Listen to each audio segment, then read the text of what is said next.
Bienvenue à tous, bienvenue à vous mesdames et messieurs, bonjour, c'est 10-12, le Zénith, votre talk show qui ce matin encore se joint à vous, quel que soit l'endroit où vous êtes, en vous souhaitant la bienvenue. Merci de faire confiance comme c'est le cas de lundi à vendredi à Equinox Télévision.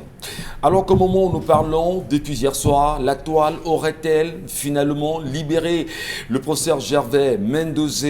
Tout le monde sur la toile s'engage à dire effectivement que celui-ci a été libéré et qu'il bénéficierait aujourd'hui d'une libération donnée par le chef de l'État. Au moment où nous parlons, les Camerounais craintifs de cette information attendent toujours le décret qui va stipuler et surtout prouver effectivement que Gervais Mendoza dans les minutes qui suivent pourra retrouver son domicile. Comment comprendre aujourd'hui, on va dire, l'affolement des réseaux sociaux autour de l'affaire Gervais Mendoza? Madame, Messieurs, la question mérite-t-elle encore d'être évoquée ce matin? Assurément, nous en parlerons au courant de l'émission. Et il faut bien sûr le dire, les premières images, toujours sur les réseaux sociaux, nous montrent le cercueil de Paul-Éric Kingé qui prendra la direction de Njombe Pendia dans un moment. Et des questions évidentes sont de plus en plus soulevées autour de ce décès. Comment peut-on expliquer que Paul-Éric Kingé soit décédé de Covid-19 et que sa famille ne soit pas mise en quarantaine? Qu'est-ce qui peut expliquer que jusqu'à présent, aucune autorité n'a daigné lever le petit doigt sur la question? Pourquoi s'en écarter bien sûr de cette logique qui souhaiterait en même temps que l'on puisse mettre ces familles en quarantaine? Madame, Messieurs, nous en parlerons certainement au courant de cette édition. Mais au-delà de l'actualité, posons-nous des bonnes questions sur ce qui se passe aujourd'hui au marché central de Douala. Qu'est-ce qui peut justifier qu'à travers le marché central, comme dans toutes les communes de la ville de Douala aujourd'hui, que l'on impose aux commerçants d'acheter l'espace au mètre carré à 100 000 francs CFA? Comment comprendre la gabégie qui entoure cette attitude? Quels sont les maires impliqués dans cette attitude? Finalement, va-t-on dire que les maires RDPC ne sont pas au service des populations et ne s'écoutent que eux, les maires, et jamais les populations, on va dire, au niveau du marché central de Douala? Pour le point focal, les commerçants sont aux abois et du grabuge en vue de ce côté, puisqu'on va le dire ce matin, la police est sur les lieux. Merci à vous. Bienvenue. Charlemagne Bachou, bonjour à vous. Bonjour, monsieur Michel Ngachou. Bonjour à tous les téléspectateurs. Un bonjour tout à fait particulier au ministre de la Santé publique, monsieur Manaouda Malachi. Oui, monsieur le ministre, félicitations, bien que tardives, pour avoir pensé aux tradipraticiens. C'est bien d'avoir convoqué, mais ça fait longtemps qu'ils ont déposé l'ensemble de leurs travaux auprès du ministère de la Recherche scientifique et de l'innovation. Était-ce juste pour discuter sur les possibilités, comme vous l'avez fait en avril 2020, en mettant vos équipes tout autour de Monseigneur Cléda pour après encore bafouer et vous verser vers l'utilisation de ce protocole? Ou bien c'est pour dire, eh bien les gars, on a parlé, on a vu les résultats, allez sur le terrain et vous aussi, accompagnez-nous dans le travail. Mais on a l'impression que c'était juste une causerie, c'était juste une discussion. S'il vous plaît, activez-vous pour mettre non seulement des fonds à disposition pour ces tradipraticiens, mais que cela puisse être disponible partout. Ce n'est pas tout le monde qui est chrétien, ce n'est pas tout le monde qui est musulman. Il y a parmi des traditionalistes qui seront prêts à suivre cela. Permettez à ces personnes de pouvoir entrer en possession rapidement de ces produits. On va également le dire ce matin, Dr Fridolin Nké, sur une photo exposée sur les réseaux sociaux aux côtés du professeur Maurice Kamto, fait également entendre ce matin très tôt que des personnes seraient bien évidemment rapprochées de lui pour lui demander de faire attention à sa vie. Et lui dit aujourd'hui qu'il ne faudrait pas avoir peur de quoi que ce soit. Veut-on le dire? S'afficher avec Maurice Kamto serait-il devenu une interdiction au Cameroun? Comment les Camerounais peuvent-ils mieux comprendre l'attitude ou encore la sortie du docteur Fridolin Nké? Mesdames, Messieurs, allez bien sûr, pour ceux qui ont l'occasion de le lire, allez l'écouter. Bonbon Bengan Kandji, bonjour. Bonjour, monsieur Ngachou Numba, bonjour à vos chers téléspectateurs. Est-ce que l'espace aérien centrafricain est interdit à la France et aux forces de l'ONU? Officiellement, on ne le dit pas, Mais la représentante de la République centrafricaine aux Nations Unies l'a laissé croire. La République centrafricaine a-t-elle laissé son ciel dirigé par les Russes, notamment par le général Valéry Sakharov, et il se passe des batailles entre la Russie et la France dans le précaré français. Attendons de voir. Attendons de voir Mbomben Kenji pour le regard porté à l'international ce matin. Mais nous revenons au Cameroun, précisément dans l'arrondissement de Bassamba, c'est dans l'Yaoundé. Aujourd'hui, il se dit justement qu'une enquête est ouverte de ce côté par les autorités administratives dans l'Yaoundé au sujet, bien sûr, des élèves, de la vague d'élèves du lycée bilingue de Bassamba enceinte. Et d'ailleurs, on pointe du doigt accusateur sur des enseignants du dit lycée aujourd'hui. Qu'est-ce qui se passe à Bassamba, précisément dans cet arrondissement? Qui sont ces enseignants impliqués dans, on va dire, l'attitude, l'acte qui vise à enceintrer les élèves dans cet établissement? Mesdames, Messieurs, une enquête est ouverte par les autorités. Bassamba brille aujourd'hui des mille feux par cette actualité. Bonjour à vous, Isabelle Carozopet. Bonjour à vous, Michel Ngachou. Bonjour à ceux qui regardent ce programme ce matin. Manu Dibango, un an déjà, justement, que l'artiste s'en est allé à l'âge de 86 ans. On se souvient encore comme si c'était hier. Dans tous les cas, il reste bien sûr dans les mémoires et avec ces musiques qui vont toujours nous bercer, qui ne cesseront de bercer des générations. Vivement que son âme continue de reposer en paix. Clin d'œil à sa famille. Merci beaucoup. Allez, Dominique Audrey-Yengelek, bonjour. Bonjour Michel Ngachou, bonjour aux téléspectateurs. Allez, ce matin, nous vous écoutons, nous restons suspendus à vos lèvres. Ce matin, je raconte l'histoire d'un jeune homme qui nous dit qu'il a vécu 5 ans en Italie. Et pendant ces 5 années, il a eu une année d'adaptation, d'acclimatation. Et il a travaillé pendant 4 ans. Malheureusement, il a été rapatrié après 5 ans. Et depuis son retour au Cameroun, ça fait 2 ans, il s'est installé en famille avec la fiancée qu'il avait laissée ici avant de partir. Donc, ces 2 années, ils ont vécu avec le peu d'argent qu'il a pu glaner là-bas. Et aujourd'hui, il nous dit qu'il lui reste en tout et pour tout 500 000 francs. Il a essayé de parler avec sa fiancée, sa conjointe, et celle-ci lui a proposé de s'acheter une moto neuve avec toute la paperasse et de trouver quelqu'un à qui on pourrait confier cette moto qui travaillerait et qui lui fera un versement sensiblement avoisinant les 3 000 francs par jour.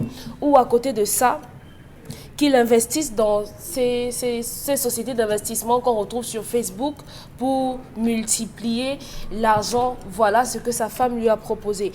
Lui, aujourd'hui, il pose la question de savoir est-ce que la moto ou bien la multiplication de l'argent serait l'idéal pour pouvoir s'établir en tant qu'individu, pouvoir reprendre sa vie normale. Qu'est-ce qu'on peut faire avec 500 000, du moins avec ce qu'il a? Est-ce que c'est possible? Au Cameroun. Au Cameroun. Alors, est-ce que la moto, ça marche? Alors, ça tombe très bien justement sur l'histoire de ce matin, étant donné que plein de Camerounais se posent de bonnes questions. Ils ont certainement un peu d'argent, mais ne savent pas quoi en faire. Il y en a également qui n'en ont même pas, mais font des projets quand même sur comment s'en sortir. Lui, au moins, s'il a eu un peu d'argent, et au final, il restait 500 000. Entre se faire une moto, c'est-à-dire s'acheter une moto, et générer 3 000 francs en longueur de journée, ou encore investir dans une société de placement d'argent. Oui. C'est ce que sa dame lui propose. Voilà. Les 2 options. Il ne sait pas ce qu'il faut faire. Il a les 500 000. Oui, il les a fraîchement. Ouais. oui, et vous savez que l'argent, c'est tentant d'avoir l'argent comme ça, en grande quantité en main. C'est grande quantité, 500 000 ? Je pose juste la question. Pour les Camerounais comme lui et moi, c'est énorme. Voilà. Non, moi y compris. C'est beaucoup. Alors, justement, que ferez-vous, vous, au Cameroun, si vous avez 500 000 francs CFA? Dans quel projet accepterez-vous véritablement d'investir?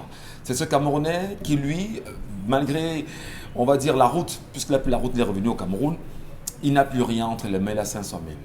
Qu'est-ce que vous lui direz, vous, en tant que Camerounais, vous, Africains? Dans quoi investir lorsqu'on a 500 000? Essayons justement de pousser un peu plus loin nos réflexions ce matin et tentons aussi d'avoir vos avis. Avec quoi peut-on ou dans quoi peut-on investir lorsqu'on a 500 000 francs CFA aujourd'hui au Cameroun? Mais tentons aussi de voir les réalités autour de chaque investissement. Isabelle Carozopet, je voudrais bien sûr toucher, non seulement vous lancer, en vous posant la question, que ferez-vous avec 500 000 aujourd'hui? Moi, je traverse. Laissons que vous soyez sur Equinox. Si vous n'y étiez pas et que vous aviez 500 000, que feriez-vous? crois qu'il y a tellement de choses ou encore d'activités qu'on peut lancer avec une telle somme. Je ne sais pas dans quelle ville il réside. À Douala. Bon, si c'est à Douala, voilà. Ça veut dire qu'on parle quand même de mon environnement immédiat. Et je peux facilement pencher pour pas mal d'activités. Une activité comme le pressing. Avec 500 000 francs, on peut lancer une très belle activité. Dans le pressing, il vous suffit simplement d'avoir un local que vous pouvez louer à 10 000 ou encore à 15 000. Le pressing. Le pressing. Vous lavez les vêtements. Oui. Ouais. Vous pouvez faire un pressing avec 500 000 francs. Je crois qu'il y aura encore du reste là-dedans, sur cet argent qui vous permet. Ouais. Non, vous n'avez pas besoin d'acheter les machines à laver. C'est là où beaucoup se trompent. C'est pas comme ça que ça se passe. Parce qu'on peut faire un pressing du genre, on a un endroit où on lave les vêtements. Maintenant, il y a un endroit, vous là pour livrer, vous avez votre réseau là où vous lavez vos vêtements. C'est-à-dire que je prends les vêtements chez Dominique à 2 000 francs. Je sais que je vais aller les laver à 500 francs. Maintenant, j'ai mon espace dans lequel je les expose. Donc, celui qui va les laver passe les prendre, il les lave au prix auquel vous vous êtes accordé. Maintenant, il passe vous les rendre. En sous-traitant.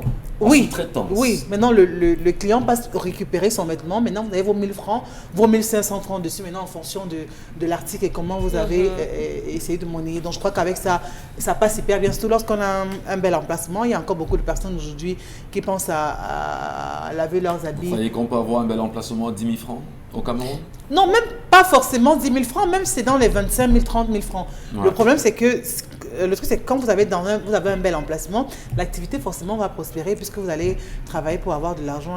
Comment appréciez-vous justement l'autre proposition que la femme lui a faite en lui disant, écoute, tu peux quand même t'acheter une moto qui peut générer en moyenne 3 000 francs le temps d'une journée, ou encore faire un placement d'argent dans une entreprise perso, pour la moto, je ne pencherai pas direct parce qu'il y a tellement de choses qui, tout autour qui, pour moi, m'empêchent d'opter pour une telle chose parce que je me dis, la personne... Une telle activité. Oui, une telle activité parce que il va falloir recruter quelqu'un. Ouais. Et même si vous allez chez quel marabout, chez quel expert, vous ne saurez pas si cette personne est de bonne moralité ou pas. Ça veut dire que vous allez passer 2 semaines, oui, vous aurez vos 3 000 francs tous les jours, mais après 3 semaines, 4 semaines, allez, il prend la clé des champs, vous allez le rattraper, cette personne, comment ça devient compliqué. Et même quand si ok, d'accord, vous dites, je vais prendre quelqu'un de ma famille, on sait très bien comment ça va finir dans un commissariat, ou alors vraiment, il y aura des discussions, tribunal familial tous les jours, parce que vraiment, votre cousin ne vous aura pas versé la recette.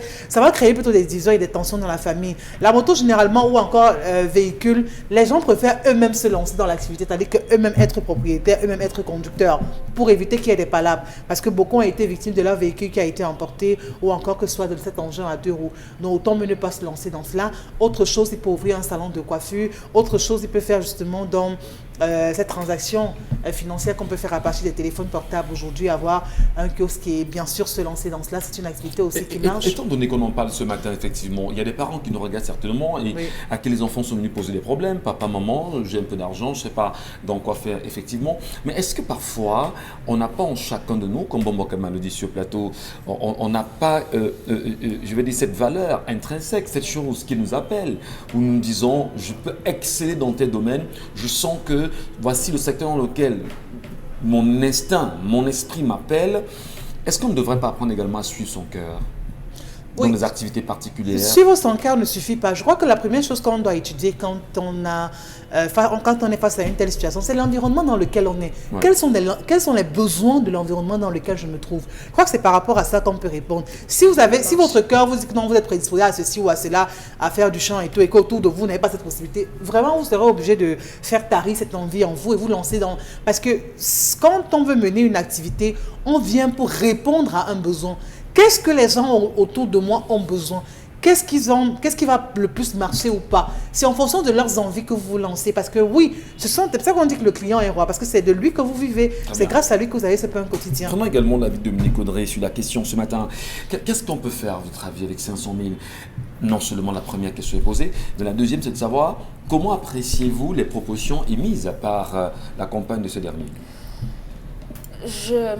Par rapport à sa femme, je commence d'abord par là.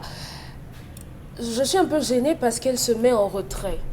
Elle se met en retrait parce que si son mari se retrouve à faire la moto, elle ne sera pas productive. On est dans une optique où il faut aller vite et on ne peut aller vite que si on est tous les deux. Si on combine les efforts et que chacun rapporte quelque chose, on peut aller un peu plus rapidement pour agrandir le capital. Donc la moto, moi je trouve que c'est tellement risqué comme activité, c'est pas un métier, c'est tellement risqué. Mais est-ce que son mari a pris le temps d'apprendre à faire la moto? C'est important aussi pour qu'il ne finisse pas sous un camion. Maintenant, à côté de ça, les investissements sur les réseaux sociaux, c'est truffé d'arnaques et ça ne marche pas. Et c'est la facilité en plus. Ça ne marche pas toujours. Bon, moi, je ne sais pas chez qui ça a marché. Donc, jusqu'ici, les retours... Bon, justement, je dis que, selon mon entendement, à ce que je sache, je n'ai jamais encore vu quelqu'un chez qui ça a réussi. La preuve, ma tante a fait Mida, jusqu'aujourd'hui on attend son petit agent. On ne donnera pas de nom pour le moment. Non, l'autre là c'est de notoriété publique. Des publics gratuits, parce qu'il y en a quand même qui assistent et qui font ce travail reconnu par l'État aujourd'hui. Ok, j'en sais rien. Voilà. Donc, pour cet autre-là, moi je ne suis pas d'accord. C'est encore de la facilité. Votre mari ne sera pas productif. Il n'aura rien appris. Il n'aura pas eu d'expérience. Aujourd'hui, l'entrepreneuriat face aux problèmes qu'on rencontre dans notre pays est devenu une voie de sortie. Chacun développe une petite activité qui va lui permettre de vivre. Et cet homme-là, avant de se lancer dans l'entrepreneuriat, parce que c'est ce qu'il veut faire, il faudrait qu'il puisse d'abord répondre à la question « Pourquoi je veux le faire ?» La réponse à cette question-là va lui permettre de découvrir les principales motivations qui seront à l'initiative même de ce projet, et ça va lui donner la force de se lever tous les matins. Avec 500 000 francs, par rapport à mon expérience... Moi j'ai une petite inquiétude, parce que quand je vous entends parler, je me dis, le mec il a 500 000, oui. Il vit où? Il mange quoi? Il vit en famille. Il est en famille? Oui. Ah d'accord. Il mange comment? Il mange ce que la famille produit? Je vous ai dit qu'il a ramené de l'argent. Donc quand il a ramené... Ce qu'il veut dire de façon simple, c'est qu'il a 500 000 à investir. Donc là, maintenant, il n'a pas un problème de nourriture. Il ne veut pas totalement finir les 50 millions qu'il a ramenés. Il veut investir 50 000. Il a quand même 50 millions. Non, c'est une image pour dire qu'il a ramené de l'argent et il voudrait investir 50 000 avant que ce qu'il a ramené d'Allemagne ne tarisse complètement. Donc, avec 500 000 francs, si vous souhaitez que votre femme soit partenaire du projet, aujourd'hui on a la tendance du commerce en ligne. Ça se passe comment? La plupart des jeunes femmes, puisqu'elles sont en majorité lancées dans cette activité-là, vont par exemple à la douche, vont dans des boutiques, prennent attache avec les gestionnaires des boutiques, font des photos, prennent les prix des chaussures et exposent. Lorsqu'on a une cliente qui veut par exemple la chaussure, elle s'arrange avec le prix. Je veux dire que, bon, je le faisais avant de commencer ici. Vous en sortez apparemment. Oui. Mais fondamentalement, comment une femme, comment la compagne devra accompagner son homme dans un investissement? Est-ce que... J'étais en train de vous l'expliquer, monsieur. Ah, d'accord. Poursuivez. Puis donc, elle va dans la boutique, elle prend attache et là-bas, on lui dit, bon, nous ici à la boutique, on vend la ballerine à 2500.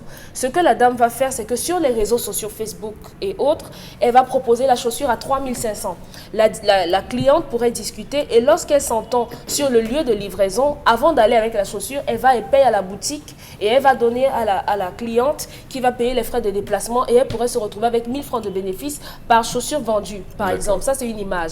Ou bien, il prend un peu de capital, il investit, il donne par exemple à sa femme 20 000 francs, elle achète un sac de charbon ou 2 sacs de charbon, elle commence à détailler, elle fait des paquets 200, 300, 500, 1000 francs CFA et elle commence à vendre. Ça, c'est pour commencer d'abord, parce que moi, je dis généralement aux gens, avant de vous lancer, n'attendez pas le bon moment, n'attendez pas le partenaire, n'attendez pas d'avoir la bonne idée, parce que vous n'aurez ni le bon moment, ni la bonne idée, encore moins le bon partenaire. La vie, c'est essentiellement constitué de risques. Et si vous ne prenez pas de risques, jamais vous ne saurez. Donc, il y a également l'agriculture. On pourrait, avec 500 000 francs, dans des zones un peu reculées, disons Bomono, Pendambo, Kosuza, pour ce que je connais, reculer dans ces endroits-là et pouvoir louer un espace à hauteur de 100 000 francs, un hectare, je dis n'importe quoi, et un peu moins que 100 000 francs. Vous faites désherber votre plantation, votre hectare, vous achetez des plants de bananiers qui peuvent avoisiner 100 francs et 125 francs. Vous faites l'implantation, ça peut revenir à 100 francs, voilà, le trou et le plantain, et après, vous mettez les engrais, vous nettoyez et vous pourrez avoir un retour sur investissement. À côté de ça, vous pouvez faire... On en revient. Hein. Moi, j'aurais bien voulu qu'on en parle, qu'on essaie de voir comment motiver, comment encadrer, quelle est bien sûr l'action que l'un peut avoir vis-à-vis de l'autre aujourd'hui. On revient avec vous, Dominique Audrey. Bon, Bengan, je vous la renvoie bien sûr la question. Comment peut-on motiver, comment peut-on se motiver lorsqu'on est ensemble, lorsqu'on n'a peut-être pas assez d'argent et on voudrait bien sûr se lancer dans une activité génératrice de revenus et quelles sont les bonnes garanties pour l'un et l'autre, à votre avis? Vous pensez qu'on peut donner des conseils à tout le monde? Pourquoi pas? Non. Il y a des catégories de gens à qui on ne peut pas donner des conseils. Ouais. Par exemple, lorsque vous allez trouver une femme amoureuse un jour, vous allez lui dire quoi? Bon, ce garçon, on ne donne pas de conseils à une femme amoureuse, mais bon, ce garçon, du moins ce couple, semble être dans la divagation. On dit au quartier, ils sont dans les VAPS. Dans les VAPS. On nous dit qu'il est rentré depuis 2 ans. Il a fait quoi pendant les 2 ans? Sa femme était où? Et même Dominique, qui compte l'histoire, nous dit que la femme est absente. Je te dis, la moto, les spéculations. Oui, je sais, c'est le terme. Je pense que ça entre dans le 3e point de consensus de Washington. Libéralisation des marchés financiers. Bitcoin, Tofty, un certain nombre de choses. D'accord. Mais leur donner des conseils me semble difficile. Parce que 500 000, tu es riche. Il suffit justement de déterminer. Vous savez, ça veut dire qu'ils ne savent même pas ce qu'ils veulent faire. Ouais. Mais on dit qu'il faut fructifier l'argent. Il faut, pour donner des conseils à quelqu'un, il faut au moins savoir qu'est-ce qu'il a fait pendant 2 ans. S'était-il lancé dans des activités génératrices de revenus, ça n'a pas donné? Et qu'est-ce qui a fait que ça n'a pas donné? C'est la famille qui vous fait, il y a l'influence de la famille, non-assistance de sa femme, non-accompagnement par sa femme, c'est lui-même. C'est tout ça qu'il faut voir. Alors, parce que les activités, il y en a beaucoup. Ou bien... Oui, mais il y a beaucoup. Parce que quand quelqu'un vous dit, gars, j'ai 500 000 là, je veux me lancer, vous devez d'abord savoir qui c'est. Est-ce que c'est quelqu'un qui peut se dire, je mange les prunes et le plantain, le riz sauté parce que nous on a investi pour attendre ci ou ça. Donc il y a un certain nombre d'engagements personnels dans ce qu'on veut faire. Et bon, ils ne nous disent pas ce qu'ils... Moi, on ne sait rien de qui ils sont, tous les deux. Tous les deux, on ne sait rien de qui ils sont. Il est rapatrié. Parce que quand il y a beaucoup de choses qui entrent en ligne de compte, et il est rentré avec beaucoup d'argent, il ne reste que 500 000. Les autres, il les a dilapidés comment? Mais parce qu'il y a beaucoup trop d'activités. Vous pouvez même aller, je ne sais pas moi, PK30 ici à Carrefour Mbongo, vous achetez les sacs de charbon, vous vous dites, je me lance dans la vente de charbon. Vous voyez, toutes les femmes qui brassent le poisson viendront. Vous commencez seulement au quartier. Vous pouvez ouvrir une cafétéria quelque part. Donc, il y a tellement de choses. Une attitude de jeunes complexés en se disant, en faisant telle activité, qu'en dira-t-on? Est-ce que ça ne peut pas influencer sur les engagements des uns et des autres? C'est justement là le problème, parce que tout le monde ne s'engage pas dans le commerce. Bien sûr. Tout le monde. Mais moi, j'ai l'impression d'avoir un couple de playboys. Lui, il vit, il est rentré. Bon, le rapatriement, est-ce que il avait honte d'être revenu au Cameroun et de n'avoir pas, et ça l'a amené, et il veut rebondir? On ne sait pas. Très bien. On ne sait pas. Est-ce que voilà, c'est tout. Mais tellement, il y a tellement de choses à faire. C'est pour ça que j'ai commencé par ce qui semble être répugnant. Or, ça donne de l'argent, puisqu'il veut vraiment avoir de l'argent. La vente de charbon. C'est un exemple. Il peut aller dans les cafétérias. Madame peut aller dans les condiments verts, dans les ceci. Donc, apparemment, il y a tellement de choses à faire. Mais il faut connaître qui sont ces gens. Qu'est-ce qu'ils veulent faire? Qu'est-ce que vous, Africains, vous, Camerounais, vous donnez comme avis? Qu'est-ce qu'on peut faire? Dans quelle activité peut-on s'investir avec 500 000 francs CFA? On peut comprendre également qu'au-delà de 500 000, il y en a à côté de vous qui dépensent 500 000 en 1 minute, en une journée, parfois, et vous vous demandez, bon Dieu, je ne veux que ces 500 000 pour me lancer. Parfois moins également. Charles Membachou, quelle est l'appréciation vous faites de la problématique posée ce matin par ce jeune couple, ces enfants qui veulent, on va dire, percer? Monsieur Michel Ngadjou, je n'ai rien à lui dire. Comment ça? Il a voyagé, non? Ouais. Quand il partait, il mettait ses yeux où? Ça veut dire quoi? Celui qui a voyagé a vu ce que moi qui suis assis, je n'ai pas vu. Donc quand il voyageait, ses yeux faisaient quoi? Seulement l'inspiration de là-bas pouvait l'aider à infester ici. Il y a tellement de choses. Mais je vous dis, il y a tellement de choses là-bas. Bon voilà. S'il a acquis l'autre mentalité, après 2 ans, il s'est souvenu qu'il est africain, il voudrait qu'on l'aide à se tropicaliser. Non. Monsieur Michel Ngadjou, le Cameroun a un problème. Les Camerounais ont un problème. Nous sommes adeptes des raccourcis. Les Camerounais sont des adeptes du suivisme. Rappelez-vous, on a connu l'époque des barbes à papa. Tous les Camerounais ont vendu barbe à papa. On a eu la période des pop-corn. Des machines avec pop-corn qu'on installait, on jetait à l'intérieur. On a eu cette période, tout le monde a entré dedans. On a eu la période des shawarma. Alors là, monsieur Michel Ngadjou, même le Tchanglakang là-bas a acheté son truc qui faisait le shawarma. Ça a fait son temps, ça a disparu. On a eu la période des jus naturels, monsieur Michel Ngadjou. Les jus naturels, sur Facebook, partout, on vous proposait des jus naturels. Aujourd'hui, c'est où il y avait des gens qui conditionnaient, même en Kossam, ça a disparu. Le suivisme. Alors que une activité demande une somme d'interrogation. Il y a des activités qui demandent une disponibilité énorme. Des activités qui vous demandent d'être debout à 3 heures. Ouais. Est-ce qu'il est habilité à se lever à 2h30 pour être apte à 3 heures? Il y a des activités qui demandent une veille permanente. Ouais.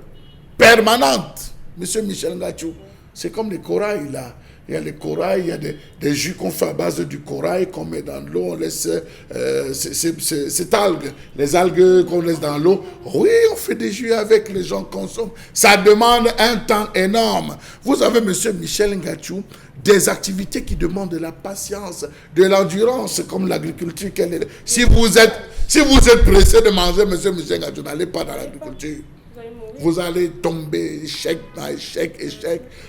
C'est ça qui va vous donner l'endurance pour arriver à un résultat qui ne sera pas dans les premiers temps escompté, mais quand même qui vous apportera une satisfaction.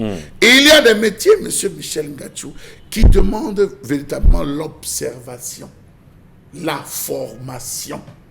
Vous voulez faire dans l'eau de Javel, vous voulez faire dans le savon, vous voulez faire, monsieur Michel Ngadjou, dans ce qu'on appelle la composition des huiles. Ça demande la formation, l'observation. Est-ce qu'il se connaît lui-même? Non. On est avec un gars qui est étranger par rapport à lui-même. Monsieur Michel Ngadjou, j'ai 5 amis, il ne peut pas venir vous demander. Mais c'est pourquoi j'ai posé la question tout à l'heure.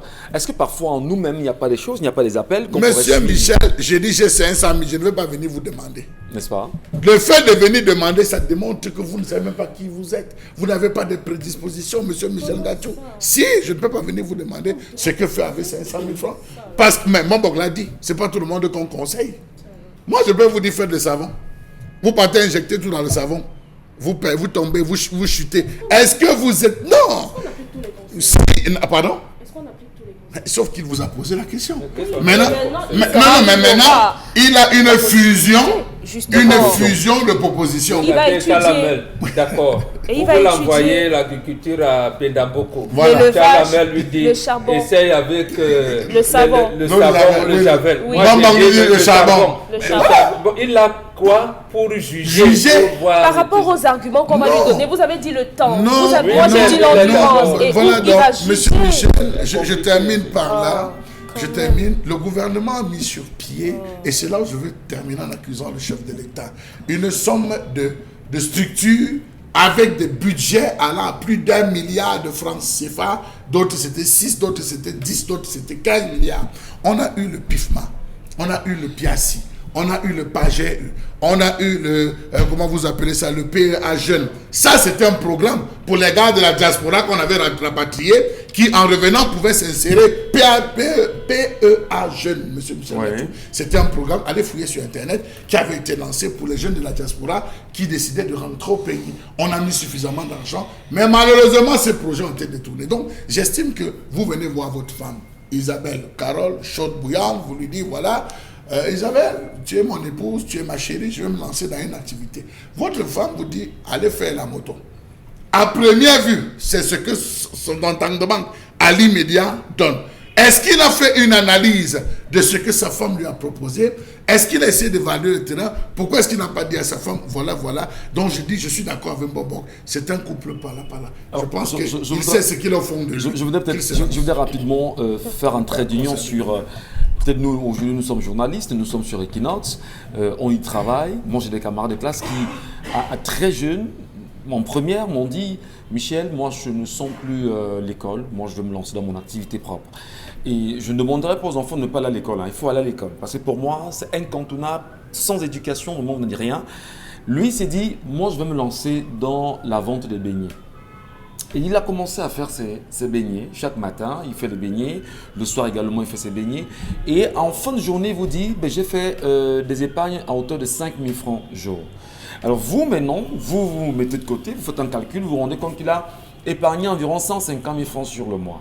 Vous faites ça sur 10 mois, vous vous rendez compte qu'il a épargné 1 500 000. Pour ne pas dire, il aura épargné environ 1 700 000 francs sur l'année, s'il est sérieux. Alors, ce qui est curieux, c'est que le même camarade, puisque c'est quelque part là, au niveau de la cité de Yaoundé, il finit ses beignets, 4 années après, il n'est plus dans les beignets, il s'est lancé dans la parfumerie. C'est-à-dire qu'il a ouvert justement une parfumerie, qu'il a fait à manger.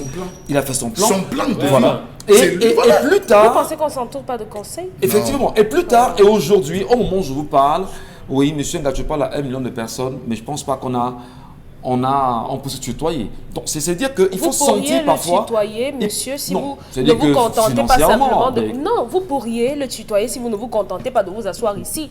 Lorsque vous finissez ici, tout le monde devrait avoir multiplié les activités. Non, et là, vous il n'y a pas que ça dans la vie. Tutoyer. Si vous vous contentez, mais il faut le dire aux jeunes journalistes qui arrivent, si vous pensez à faire que du journalisme dans votre vie, vous serez pauvre. Ça peut faire plaisir, Michel. Ce métier, c'est pas pour avoir de l'argent. Vous voulez qu'on nous vende des débat, ça va peut-être ça va choquer. Ne dites donc pas ça. Non, le journaliste, cher ami, le journaliste, si vous engagez là, c'est un ouvrier intellectuel. On ne fait pas dans le journalisme pour être milliardaire. Non, vous engagez là quelque... Vous voulez qu'on nous vende des débats? Vous êtes comme ce jeune homme justement qui n'a pas encore des idées fixes. C'est pour rejoindre Dominique Audrey en disant, en dehors de ce que nous faisons, nous avons des activités parallèles. Parce qu'on ne se limite pas à l'argent. Il y en a qui estiment. On en a besoin. On a besoin d'activités qui donnent de l'argent. On a par rapport à ce couple de personnes qui refusent de penser, qui refusent de réfléchir, qui se consacrent à autre chose. Parce que vous n'allez pas venir à la télé pour dire, vous avez 500 000, vous ne savez pas ce que vous allez faire. Non. Dites plutôt que vous avez démarré une activité. Voilà, maintenant, comment faire? S'il faut sortir du végétarien. Là, on va. Vous planez carrément. Vous avez assimilé 500 000. Il y en a qui ne rêvent qu'avoir 30 000 francs pour lancer leur végétarien, pour lancer autre chose. Mais vous êtes arrivé jusqu'à 500 000 francs. 20 000 déjà, vous vendez l'eau glacée. Oui, franchement, ça veut dire vous vendez l'eau glacée. Est-ce qu'il n'y a pas un complexe?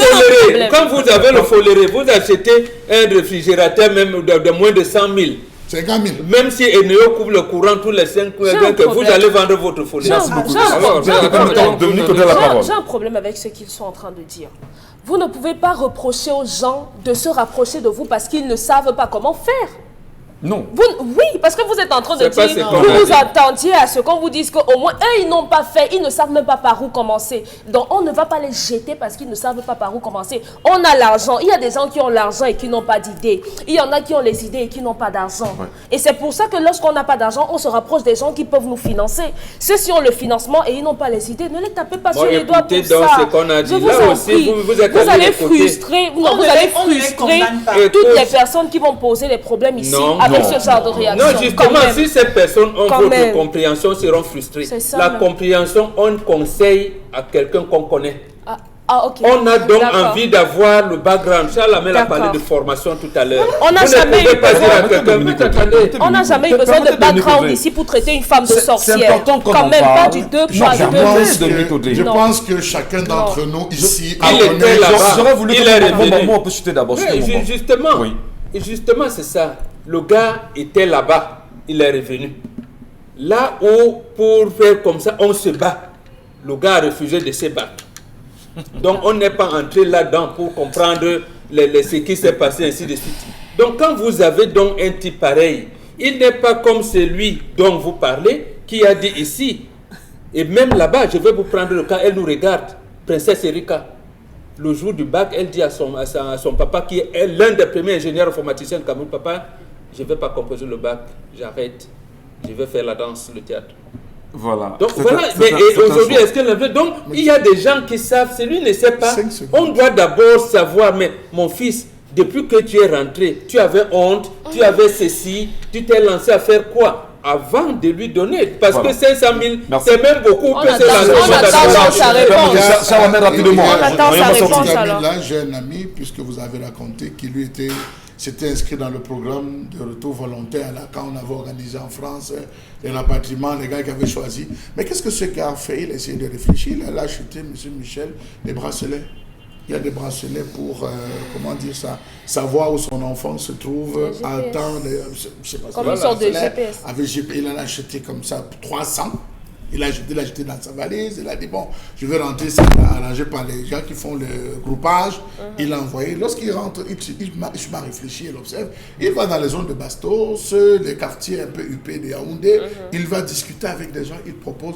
Je vous assure qu'aujourd'hui, il est rentré, ça fait 2 ans, M. Michel Ngadjou, mais aujourd'hui, le train de vie que le gars a, il se bat. Donc, c'est pour dire que celui qui a voyagé a vu. Merci. Vous avez un ensemble de choses que vous avez. Quand vous revenez, merci, je vous en prie. Je vous en prie. Se passe autour. Merci, Est-ce que vous savez qu'au marché, on vend les pots de banane?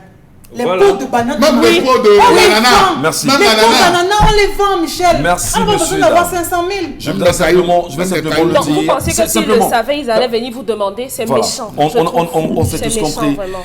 N'oublions pas, madame, monsieur, lorsque vous avez un projet, C'est méchant. n'attendez pas qu'il y ait une cloche pour vous alerter en vous disant levez-vous et initiez votre projet. Oui, mais maintenant, il faut dire. La vie n'est pas la recherche de Oui. l'argent. Non. Parce que ça aussi. Non, moi je veux l'argent. Non, moi, je veux l'argent. Ne résumez donc pas la Oui. vie du monde à la recherche. Moi je veux de l'argent, bon. C'est-à-dire que Non, moi je ne je peux sais. pas comprendre que J'ai pas je dois dit vivre non, mal. mais ne nous amenez pas à dire que Vous tu ne voulez t'aimes pas. non, Il faut penser sa vie. Ne faut Niveau pas. de vie est différent de Il qualité faut de la vie. avoir des pensées pharaoniques. Niveau de vie est différent de qualité de la vie. C'est qualité de la vie. Moi, je suis de ceux qui pensent qu'il faut avoir un niveau de vie J'aime normal. mes chèvres qui Voilà. accouchent, j'aime un peu de champs. J'ai pas envie d'avoir un gros compte bancaire. Oui. Je vis ma vie. Oui, mais vous y pensez, Maman Benga. Mais je dis simplement que chacun doit avoir des projets pharaoniques. Il ne faut pas avoir peur d'oser. Quelles que soient les barrières que vous avez en face de vous, poussez, foncez et vous atteindrez. Vous avez une idée, rien ne doit vous désorienter. Mais quand même, avoir 500 000, c'est beaucoup d'argent. Très vite, la colère.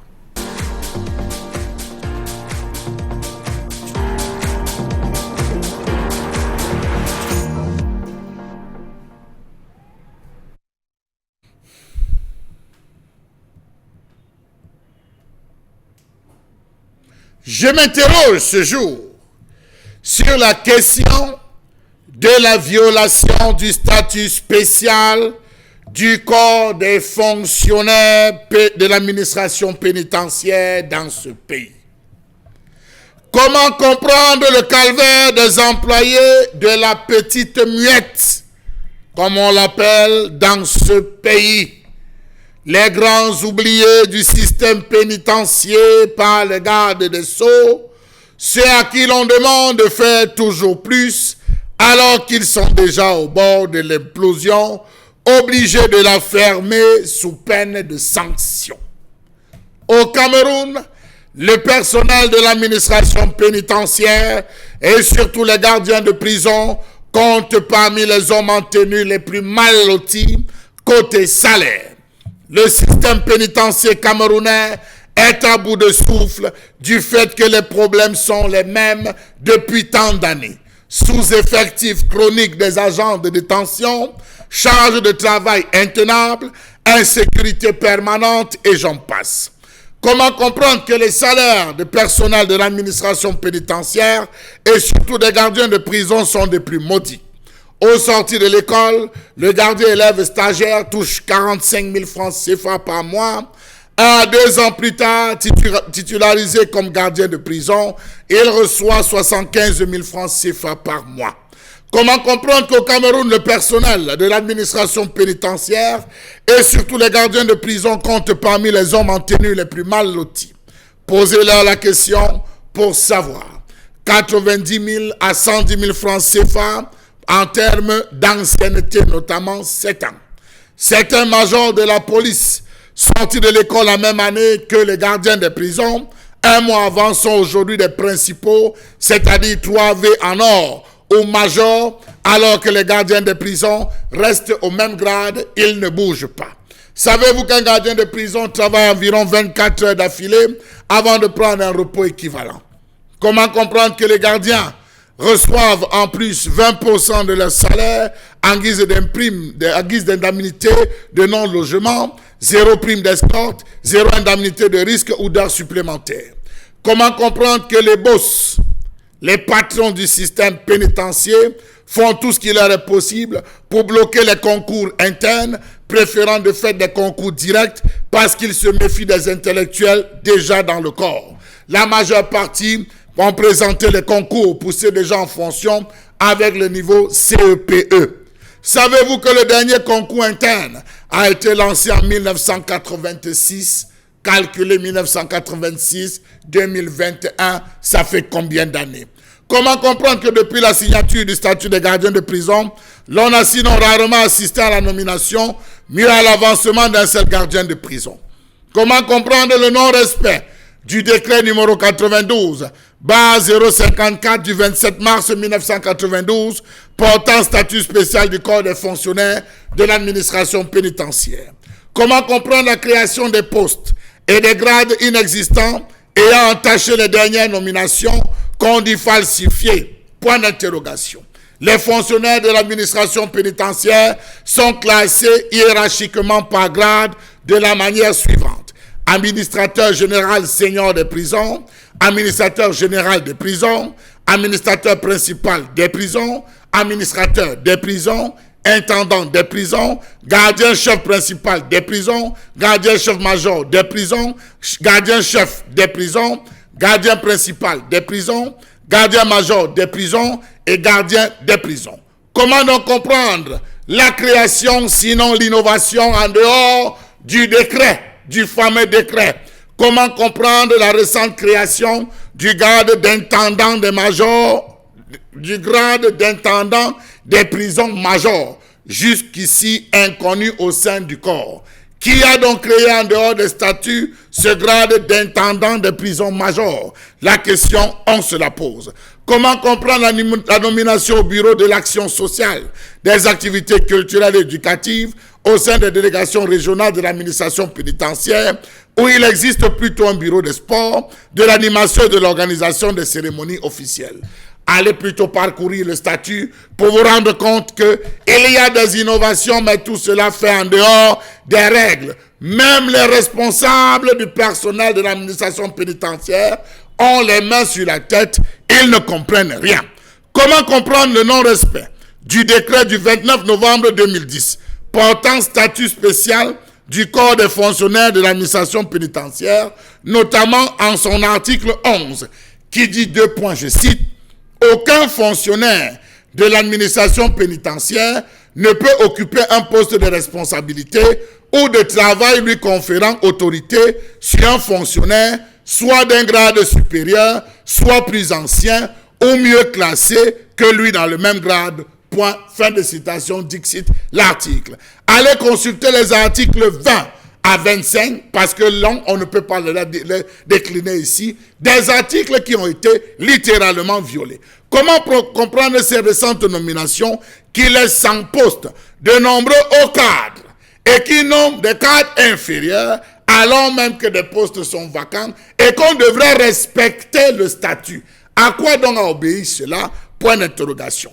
Nomination qui marque aussi la responsabilisation des fonctionnaires de la catégorie C, gardiens chefs de prison, en même temps que des administrateurs de prison, catégorie A. Pourtant, les statuts sont clairs. Violation complète des textes, notamment là, le décret de 1992 et le décret de 2010, du 29 novembre 2010. Pourquoi se retrouve-t-on à violer les textes avec un personnel qui se plaint, pas de tenue lors des défilés, absence, non-respect même des textes en ce qui concerne la prise en charge des familles? Pourquoi existe-t-il un statut s'il devrait être littéralement violé des pieds, tant on sait qu'on n'a pas la possibilité, les gardiens des prisons, de s'asseoir, d'avoir un syndicat et de revendiquer sous peine d'être incarcérés?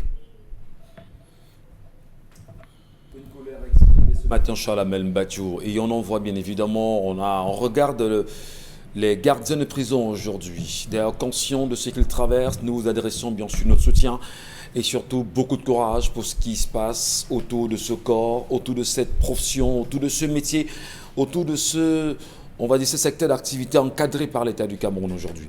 Ce qu'il faut peut-être mentionner également, au-delà de la colère de Charles Mbachou, c'est que l'effectif est tellement réduit au sein des prisons que ce sont les prisonniers aujourd'hui qui viennent jouer les seconds rôles très souvent autour de ces gardiens de prison.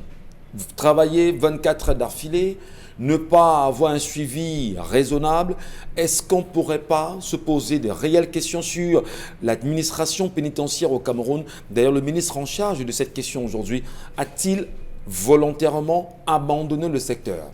On se pose encore la question de savoir quand même si les derniers recrutements datent de 37 ans aujourd'hui, depuis 1986. Concours interne date de 37 ans au Cameroun. Finalement, est-ce que le chef de l'État lui-même, que l'on indexe chaque matin dans cette émission, est au courant de cette réalité? Comment vivent-ils? Comment travaillent-ils? Quel espoir pour leur avenir? Bombok, comment vous l'analysez-vous, cette colère? Leur avenir est ténébreux. Il y a comme ça des corps dans l'administration publique camerounaise qui sont, j'allais dire, des corps maudits. Peut-être l'expression est rébarbative, mais c'est comme ça. Il en est du corps des gardiens de prison que des professeurs d'éducation physique et sportive. Oui. Et Charles Hamel nous avait parlé des sages-femmes ici. Donc, en fait, on a l'impression qu'on ne sait pas ce qu'on fait de ces corps. Au point où, les sages-femmes, on ne les appelle pas non plus. Mais ceci, ça, quand il a cité le décret de 2010, notamment l'article 11 l'a fait allusion, il y a eu un administrateur de prison qui avait été nommé préfet. Ça a causé des remous au sein de l'administration. Je ne citerai pas son nom ici. Il a été préfet même dans l'Ovouri. Et tellement. Et même l'administration pénitentiaire dit, mais non, est-ce que nous ne pouvons pas, est-ce que, vous savez, donc, ça d'abord. Maintenant, au niveau des catégories, tous les 2 ans, les fonctionnaires ont ce qu'ils appellent les avancements. Il y en a la catégorie CB, tout ça, A1, A2. Donc, en principe, si on respectait au moins la nomenclature du corps, ça se comprendrait. Respecter la nomenclature, ça veut dire c'est grade en échelon là, mais également j'allais dire la dénomination des prisons. Il y a ce qu'on appelle les prisons de production. C'est-à-dire que vous entrez en prison. Peut-être vous touchez les prisons, oui, mais on aurait bien voulu parce que là aussi, comprendre, on va dire, la gestion de ces gardes prisonniers aujourd'hui. Tout à fait. En fait, comment on doit traiter les prisonniers? C'est d'abord ça. Est-ce que ces gens, je ne connais pas leur cursus de formation, mais... Comment on doit traiter les prisonniers? Oui. Et les gardiens de prison apprennent comment traiter les prisonniers. Très bien. Et quand vous avez des prisonniers, vous les encadrez comment là-bas? Mais c'est l'État qui doit dire, par exemple, préparer leur réinsertion sociale. Ce n'est pas seulement venir, rester dans les cellules, là-bas, dire, oui, là, vous sont 10, mais chef, vous nous avez envoyé trop de gars, il y a trop de prévenus. Bon, les mineurs, on les met ici, les femmes là-bas, comment vous appelez, le grand banditisme, les grands bandits de grands chemins, c'est leur quartier.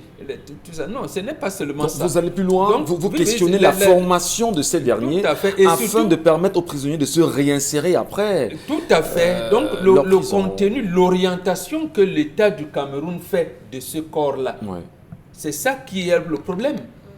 Donc, c'est un corps qui n'est pas valorisé et pourtant, d'abord, vous voyez, quand un prisonnier sort, il n'est pas à l'aise, n'est pas réintégré, il est prompt à commettre un acte pour rentrer. Pour retourner en prison. Pour retourner, précisément, c'est parce qu'ils sont laissés, comme le décrit Charles Hamel là tout à l'heure. Il en est de même. Est-ce que vous avez déjà vu un professeur de sport être censeur ou proviseur quelque part? Très rarement. Ah voilà, d'accord. Mais il y en a plein qui occupent des hautes fonctions au ministère du Commerce, même à la primature, à un moment donné, il y en avait. Mais, oui, je vous dis, à un moment, il y en avait. Donc, il y a des corps comme ce corps-ci, c'est un corps abandonné. D'abord, il y avait chevauchement.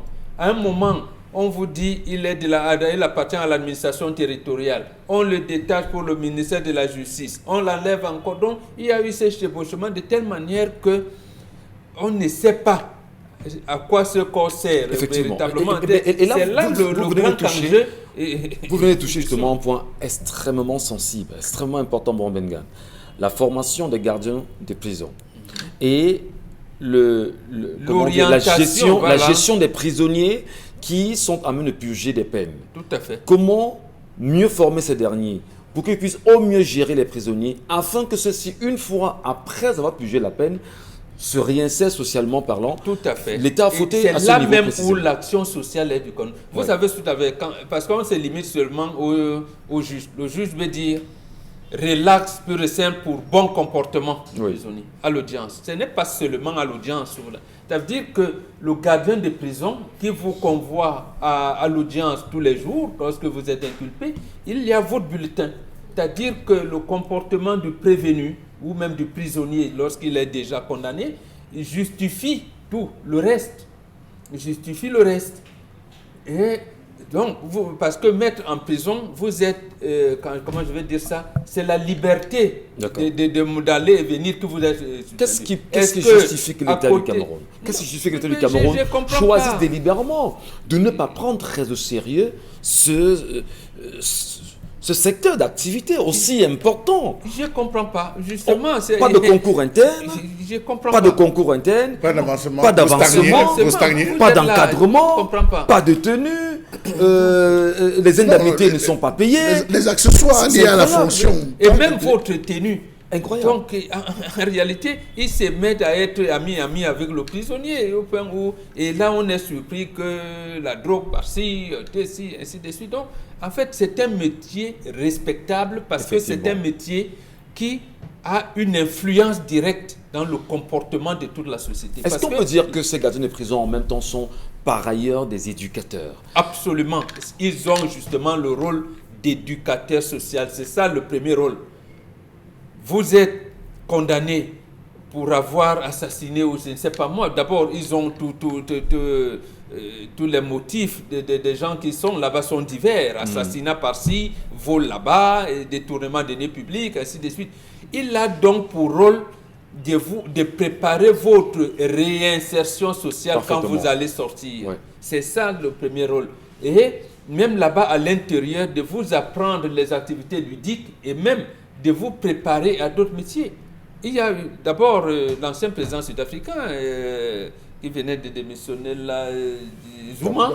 Jacob Zuma. Il vous dit qu'en réalité, le grammaire, il l'a appris en prison. L'anglais que vous appelez grammaire, là, c'est en prison qu'il a commencé à apprendre. Il y en a qui sortent là-bas et qui deviennent geôliers. Il a appris en prison comment faire les bagues, comment confectionner les sacs, comment faire ceci et ci. Donc, c'est le gardien de prison qui le sait. Si l'État leur donne, j'allais dire, la nature de leur métier, il y aura moins de règlements sociaux comme on en trouve aujourd'hui. Et on va justement tenter, dans un moment, de comprendre pourquoi l'État choisit de ne pas respecter les statuts liés à ces gardiens de prison au Cameroun. Pourquoi sont-ils abandonnés? On se retrouve.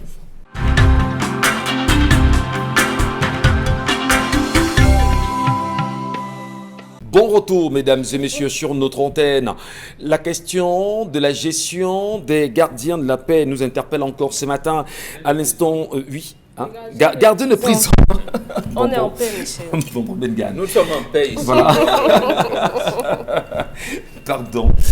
Cette question nous interpelle ce matin.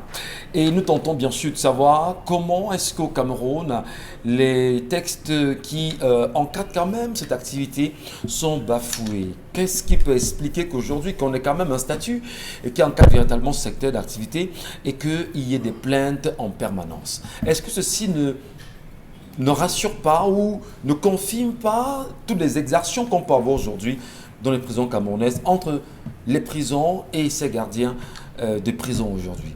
Alors, la question quand même des textes nous interpelle, Dominique Audrey. Comment peut-on avoir des textes qui ne sont pas respectés?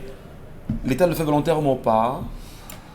À cette question, on ne saurait véritablement répondre, hein, parce que ça devient un peu récurrent, des décrets qui ne sont pas appliqués, un certain nombre de normes établies qui ne sont pas respectées. Donc on ne saurait dire véritablement ce qui se passe au niveau de l'institution, de la tête de cette formation-là. Je crois qu'ils ont un secrétariat particulier. Ils ont un secrétariat d'État. Voilà, ils ont un secrétariat de ministres qui devrait s'assurer de ce que les gardiens de prison camerounais aient avec leur famille une sorte d'assurance santé qui leur donne la possibilité d'avoir droit à des soins. Donc on aimerait bien comprendre par quelle alchimie ce n'est pas appliqué sur le terrain. Ouais. Comment est-ce que ça se fait? Comment est-ce qu'on peut comprendre qu'après quasiment 7 ans d'activité, un papa, père de plusieurs enfants, se retrouve avec 110 000 francs de salaire quand on sait ce que c'est que de gérer une prison? Parce qu'il faut contrôler les prisonniers. Il faut s'assurer de leur santé. C'est une rééducation parce que, tout à fait, lorsque vous regardez, lorsque vous lisez ce second décret de 2010, on vous présente les prérogatives qui encadrent ce métier et le gardien de prison est un éducateur, un formateur. Il s'assure de protéger, d'encadrer, de rééduquer tout en le préparant à une réinsertion sociale, ces prisonniers-là. Comment donc, ce sont des enseignants à part entière. Comment donc on fait pour jeter en pâture ce corps de métier? Je veux dire que ces gens sont tellement marginalisés, sont utilisés comme des marchepieds. C'est rien du tout, ce sont des sous-fifres. Ces gardiens de prison-là, pourtant, ils sont garants des individus qui sortent de ces prisons-là. Aujourd'hui, si on a des prisonniers, moi j'en connais dans mon entourage, qui sont des personnes respectables aujourd'hui, c'est parce que justement, il y a des gens qui ont mis du cœur, malgré le fait qu'ils sont 45 000. Ngachou. Salaire. Michel Ngachou.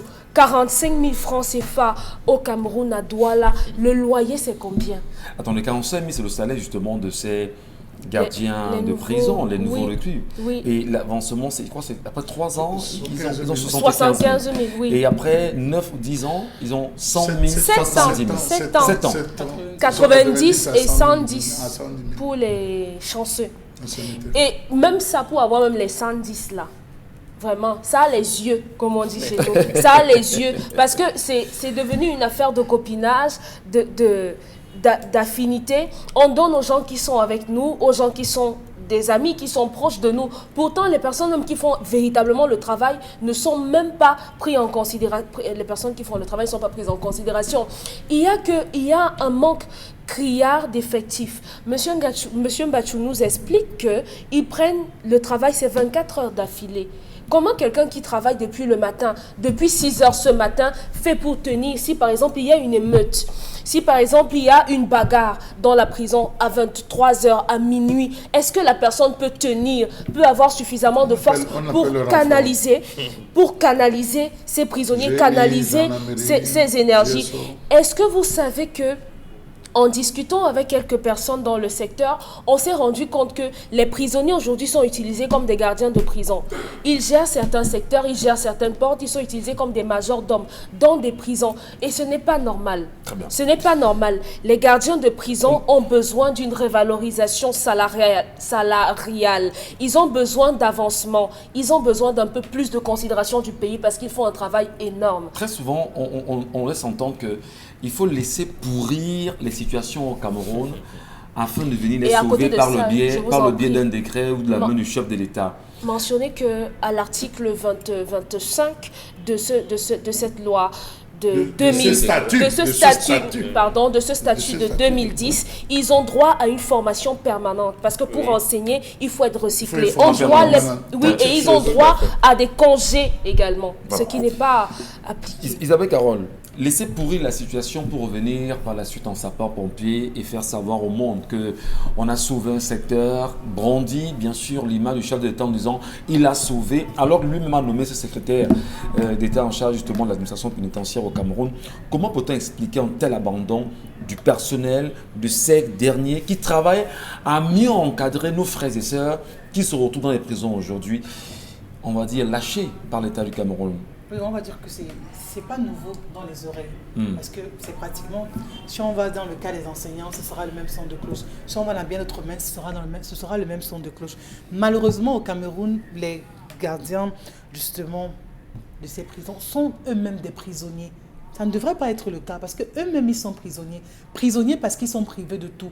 Prisonniers parce qu'ils n'arrivent pas à jouir d'une certaine liberté. Prisonniers parce qu'ils sont vraiment là à travailler dans de très mauvaises conditions et avec des personnes, il faut le dire, qui ont un comportement qui est à l'écart de la société. Parce que là, c'est vous exposer. C'est un peu comme des enfants que vous mettez dans un environnement malsain. Automatiquement, vraiment, la bataille sera rude parce que pour qu'ils sortent de là avec une parfaite éducation, ce sera très compliqué. Aujourd'hui, nos gardiens de prison achètent tout. Ils doivent acheter les épaulettes, ils doivent acheter vraiment leur tenue et tout ce qui va avec. Oui. Pourtant, il y a des fonds qui doivent être décaissés pour ça. Pourquoi c'est eux qui doivent être là, acheter leur tenue? Pourquoi c'est eux qui doivent acheter leurs galons, qui doivent acheter des épaulettes, qui doivent acheter leurs insignes? Ça ne se fait pas. Dans un pays quand même. Oui, il y a de l'argent qui est prévu pour ça, qu'on décaisse pour pouvoir les habiller parce que ce sont des tenues de travail. On n'est pas en train de leur demander d'acheter des sous-vêtements ou encore des habits qu'ils doivent avoir et tout. Ce sont des vêtements pour travailler. Aujourd'hui, pourquoi ces personnes sont sensibles? Elles sont sensibles et fragiles et c'est pour ça que dans des prisons, il y a beaucoup de choses vraiment, entre guillemets, qui ne devraient pas exister mais qui circulent. Parce que n'allez pas demander à quelqu'un qui gagne 45 000 francs le mois, vraiment, de rester de marbre et d'appliquer une éventuelle proposition. Uniquement vraiment les règles de son métier. Il faut tout le temps succomber à la tentation. Raison pour laquelle vous allez voir des prisonniers qui sont bel et bien avec des téléphones portables. On va parler de la drogue qui sont en train de circuler. On va parler de l'argent également qui est en train de circuler. Ça circule pourquoi? Ça circule avec le biais de qui? Avec le biais de ces gardiens de prison. Ouais. Parce qu'ils n'arrivent pas à trouver dans leur salaire le minimum dont ils ont besoin. À savoir au moins se nourrir, se vêtir et se soigner. Parce qu'ils devraient au moins pouvoir être à l'abri de ça. Et en plus de cela, ils vivent dans des conditions déplorables, misérables et exécrables. Parce que quand on fait un tour dans ces prisons, on se demande bien comment ces prisonniers vivent. Et comment ces prisonniers vivent. Des prisonniers qui vivent avec les gardiens de prison. Comment ces prisonniers vivent veut dire comment ces gardes prisonniers vivent. Ouais. Ça répond à la même logique parce qu'ils sont dans le même environnement. C'est la raison pour laquelle une prison devrait... C'est juste pour vous ôter une certaine liberté. Mais ce n'est pas pour vous mettre dans un gouffre où vous serez tout le temps à la merci des maladies, de toutes les intempéries que ce soit. La prison, c'est simplement pour vous ôter dire justement qu'eux aussi, ils sont très exposés. C'est ce que je dis qu'eux également sont des prisonniers. Ils sont des prisonniers parce que vraiment, ils ont envie de tout. Ils ont tout à envier, ce qui ne devrait pourtant pas être le cas. L'assurance santé, au moins, ils devraient pouvoir jouir de ça, une assurance santé, aussi bien pour eux que pour leur famille. Parce que ce que ces gars touchent à longueur de journée, ce qu'ils voient, ce qu'ils vivent, vraiment, on se demande parce que c'est une santé fragile. Et ils prennent ça pour déporter dans les maisons, pour déporter dans les taxis et pas dans tous les milieux qu'ils côtoient. C'est dommage. Alors, ça fait très mal de vous entendre parler. Puis on peut sentir, bien évidemment, votre colère sur la question ce matin. Mais le mot est lâché, Charles Membachou. Garde prisonnier, prisonnier. Garde prisonnier, prisonnier. Comment se défaire de la prison? Comment se défaire cette prison aujourd'hui? J'invite ceux qui regardent à aller parcourir le décret du 27 mars 1992 et la réforme du 29 novembre 2010 concernant le statut du personnel, M. Michel Ngachou, du statut spécial du corps des fonctionnaires de l'administration pénitentiaire. En le parcourant, vous vous rendez compte que s'il était appliqué dans le stricto sensu du terme, M. Michel, on ne serait pas en train de se plaindre, ce serait le meilleur des mondes. Mais hélas, tel n'est pas le cas. Est-ce que vous savez que vous avez des gardiens de prison qui sont titulaires de doctorats en psychologie? Bien sûr. Qui sont titulaires de masters en sociologie, études de comportement et tout. Monsieur Michel Ngatsou, vous avez des gars qui ont fait des travaux, mais qui n'ont pas le rêve, qui n'ont plus de profil de carrière, parce que désormais, c'est à tête chercheuse, ça ne respecte pas les statuts. En tenons-nous juste au statut, monsieur Michel Ngatsou, et vous vous posez la question de savoir, lorsqu'on avait mis sur pied le secrétariat d'État, monsieur Michel Ngatsou, l'administration pénitentiaire, on savait que cela devait régler un ensemble de problèmes, un ensemble de situations. Ils n'ont pas le droit de se retrouver en syndicat, ça n'existe pas. Est-ce que vous savez que dans certaines zones, monsieur Michel Ngatsou, où il y a des postes de gendarmerie, le reste n'est renfloué que par les gardiens des prisons, qui en même temps doivent travailler dans les prisons, et aller assurer, renforcer les équipes, monsieur Michel Ngatsou, dans les gendarmeries.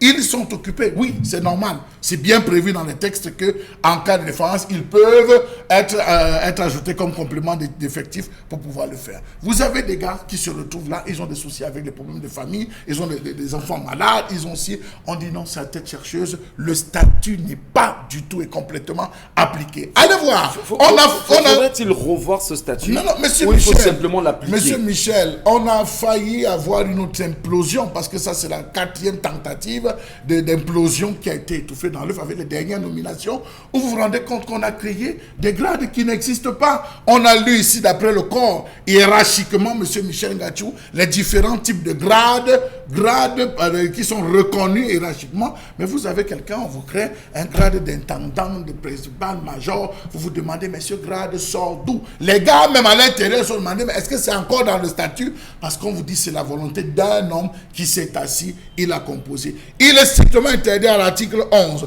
Aucun fonctionnaire de l'administration pénitentiaire ne peut occuper un poste de responsabilité de travail lui conférant autorité sur un fonctionnaire d'un grade supérieur. Mais tel n'était pas le cas, monsieur Michel Ngatsou.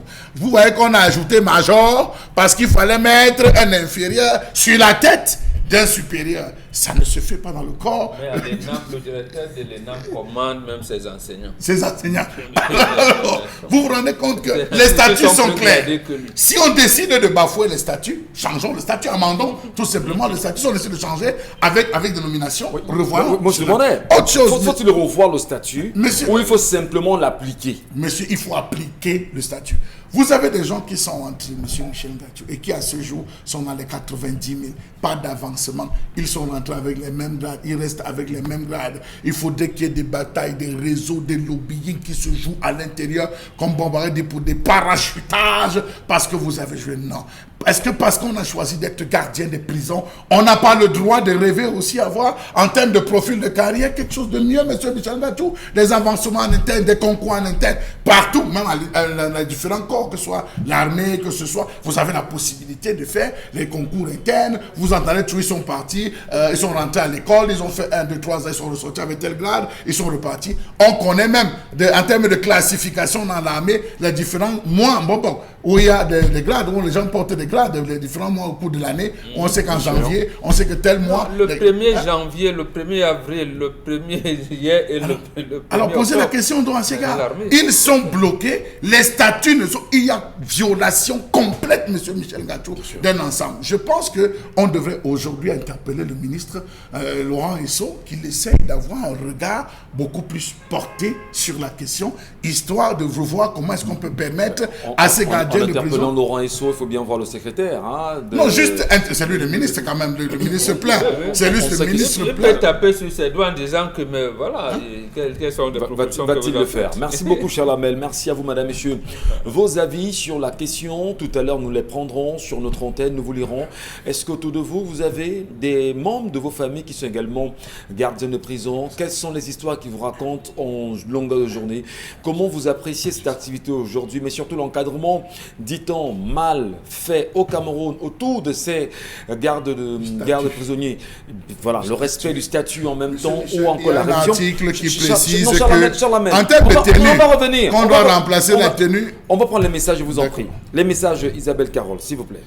Bonjour à vous. Le commerce n'est pas ce que vous pensez. On peut vous donner 1 million, ça finit en un mois. Le commerce est très complexe, c'est pas trop facile. C'est trop facile de tirer sur ce jeune homme. C'est Brown qui envoie la réaction depuis la ville de Douala. Bonjour à tous. Dominique, votre ami était en Italie avec les yeux fermés, maman. Il est parti en Italie pourquoi alors? Un jeune qui a déjà une femme et qui sort de Mbeng après 4 ans, sérieux, ne sait pas ce qu'il veut faire. Beaucoup de jeunes se battent là-bas en Europe en vendant les téléphones sur leur statut et bien d'autres choses. On le rapatrie, il vient mentir aux gens et passe le temps à faire la java. Depuis qu'il est rentré, qu'est-ce qu'il a fait? C'est quand il est à son dernier 500 000 qu'il commence à dire merde, combi, on fait comment? Il est tout simplement paresseux. C'est Abel qui envoie cette réaction. Les gardiens de prison, pour ma part, doivent être mieux traités. Pour aller plus loin, bonjour en studio, la situation que vous posez aujourd'hui a été décriée par les journaux à plusieurs reprises. Vraisemblablement, les comptes doivent être demandés à ceux qui dirigent bien sûr ce secteur. Et pour aller plus loin, on parle de marchandage des postes, raison pour laquelle l'article 11 du décret numéro 2010/365 n'est pas à respecter. Les comptes, vous savez à qui les demander. C'est quand même une violation du statut spécial. Si on va marchander, un inférieur vient commander un supérieur. C'est incroyable, c'est incroyable. Autre message, Sylvienne Mandetou, depuis Aider, à très bonne émission et à mon avis à propos des prisonniers, c'est au droit de l'État de s'occuper de ces cas puisque c'est pas du tout facile pour eux. Mais on aimerait bien, une fois sorti d'ici quand même, que l'on en parle ici et que l'on ait des réactions. Qu'est-ce qui peut empêcher tout de suite, je veux dire, ce secrétaire d'État en charge justement de l'administration pénitentiaire à réagir au plus vite? Pourquoi est-ce que Laurent Esso, le ministre quand même, garde des Sceaux, en charge de la justice, ne peut-il pas au plus vite lui demander des comptes sur la gestion de ces prisonniers Mbouanbengan? Je vous ai dit qu'il y a des professions oubliées. Incroyable. Oui, il y a des professions oubliées. Vous allez faire comment? Des messages, Isabelle Carole. Un gardien de prison à l'école touche 63 000 francs, plus 100 000 francs à la sortie. Il y a des avancements chaque année. La preuve, il y a eu des cérémonies de port de nouveaux galons.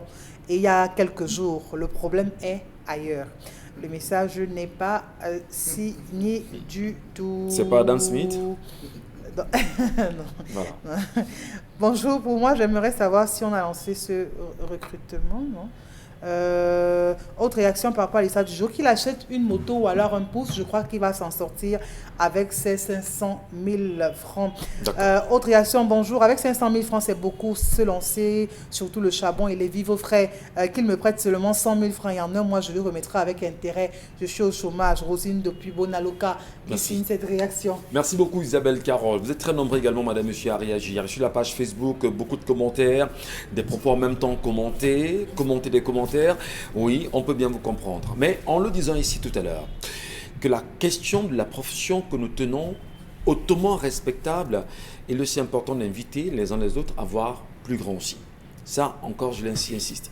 Ne pas dire qu'on n'a rien à foutre ici, non. On est là, on fait un travail social, on fait un travail justement, comme on l'a très bien dit, d'ouvrier intellectuel, et nous tentons tant bien que mal d'apporter ce que nous devons apporter. Mais en plus, justement, il faut, quoi qu'il en soit, avoir des éléments ou des activités parallèles qui permettront de joindre les deux bouts si vous avez de grandes ambitions. Voilà, j'espère que c'est plus clair maintenant. Dominique Audrey.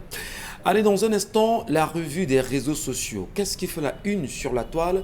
Vous êtes très nombreux à réagir. Et la toile, vous y êtes connectés tous les jours. Isabelle, quelques sujets qui vous parlent depuis hier soir. Oui, qui parle bien sûr aux nombreux Camerounais, évidemment, et qui choisissent pour cela donc de faire le tour sur la toile. On parle donc de ce communiqué du préfet du Vouri, voilà, qui fait choisir sur la toile, qui invite d'ailleurs les promoteurs de spectacles et bien sûr de concerts de musique programmés à les reporter aux dates ultérieures. Le préfet donc du Vouri fait donc savoir que c'est en raison de la pandémie, bien sûr, du Covid-19, avec cette résurgence d'une autre nouvelle vague, donc pour limiter donc la propagation de ce virus. Il a donc ordonné donc depuis plusieurs promoteurs de spectacles et tout autre concert de musique de bien vouloir reporter tous ces spectacles. Les interrogations sur la toile, quand, pourquoi, maintenant, il prend une telle décision. C'est la question qui revient sur pas mal de commentaires faits sur la toile. D'aucuns peuvent même dire également que ça revient ou ça rejoint les dernières décisions ou les dernières orientations de Paula Tangandji, le ministre quand même en charge de l'administration territoriale aujourd'hui. Est-ce qu'on peut quand même saluer l'acte, Charles Hamel, aujourd'hui? Mais on se dit quand même, le préfet le fait avec beaucoup de retard quand même. Monsieur Michel Ngachou, il n'y a pas de retard. Il y a quoi? Il n'y a pas de retard lorsqu'on connaît comment fonctionne l'administration. Rappelez-vous que le maire de Douala Premier s'est levé et a décidé de désinfecter les écoles qui étaient sous sa responsabilité au vu du taux sans cesse croissant des cas de Covid. Il a été frappé.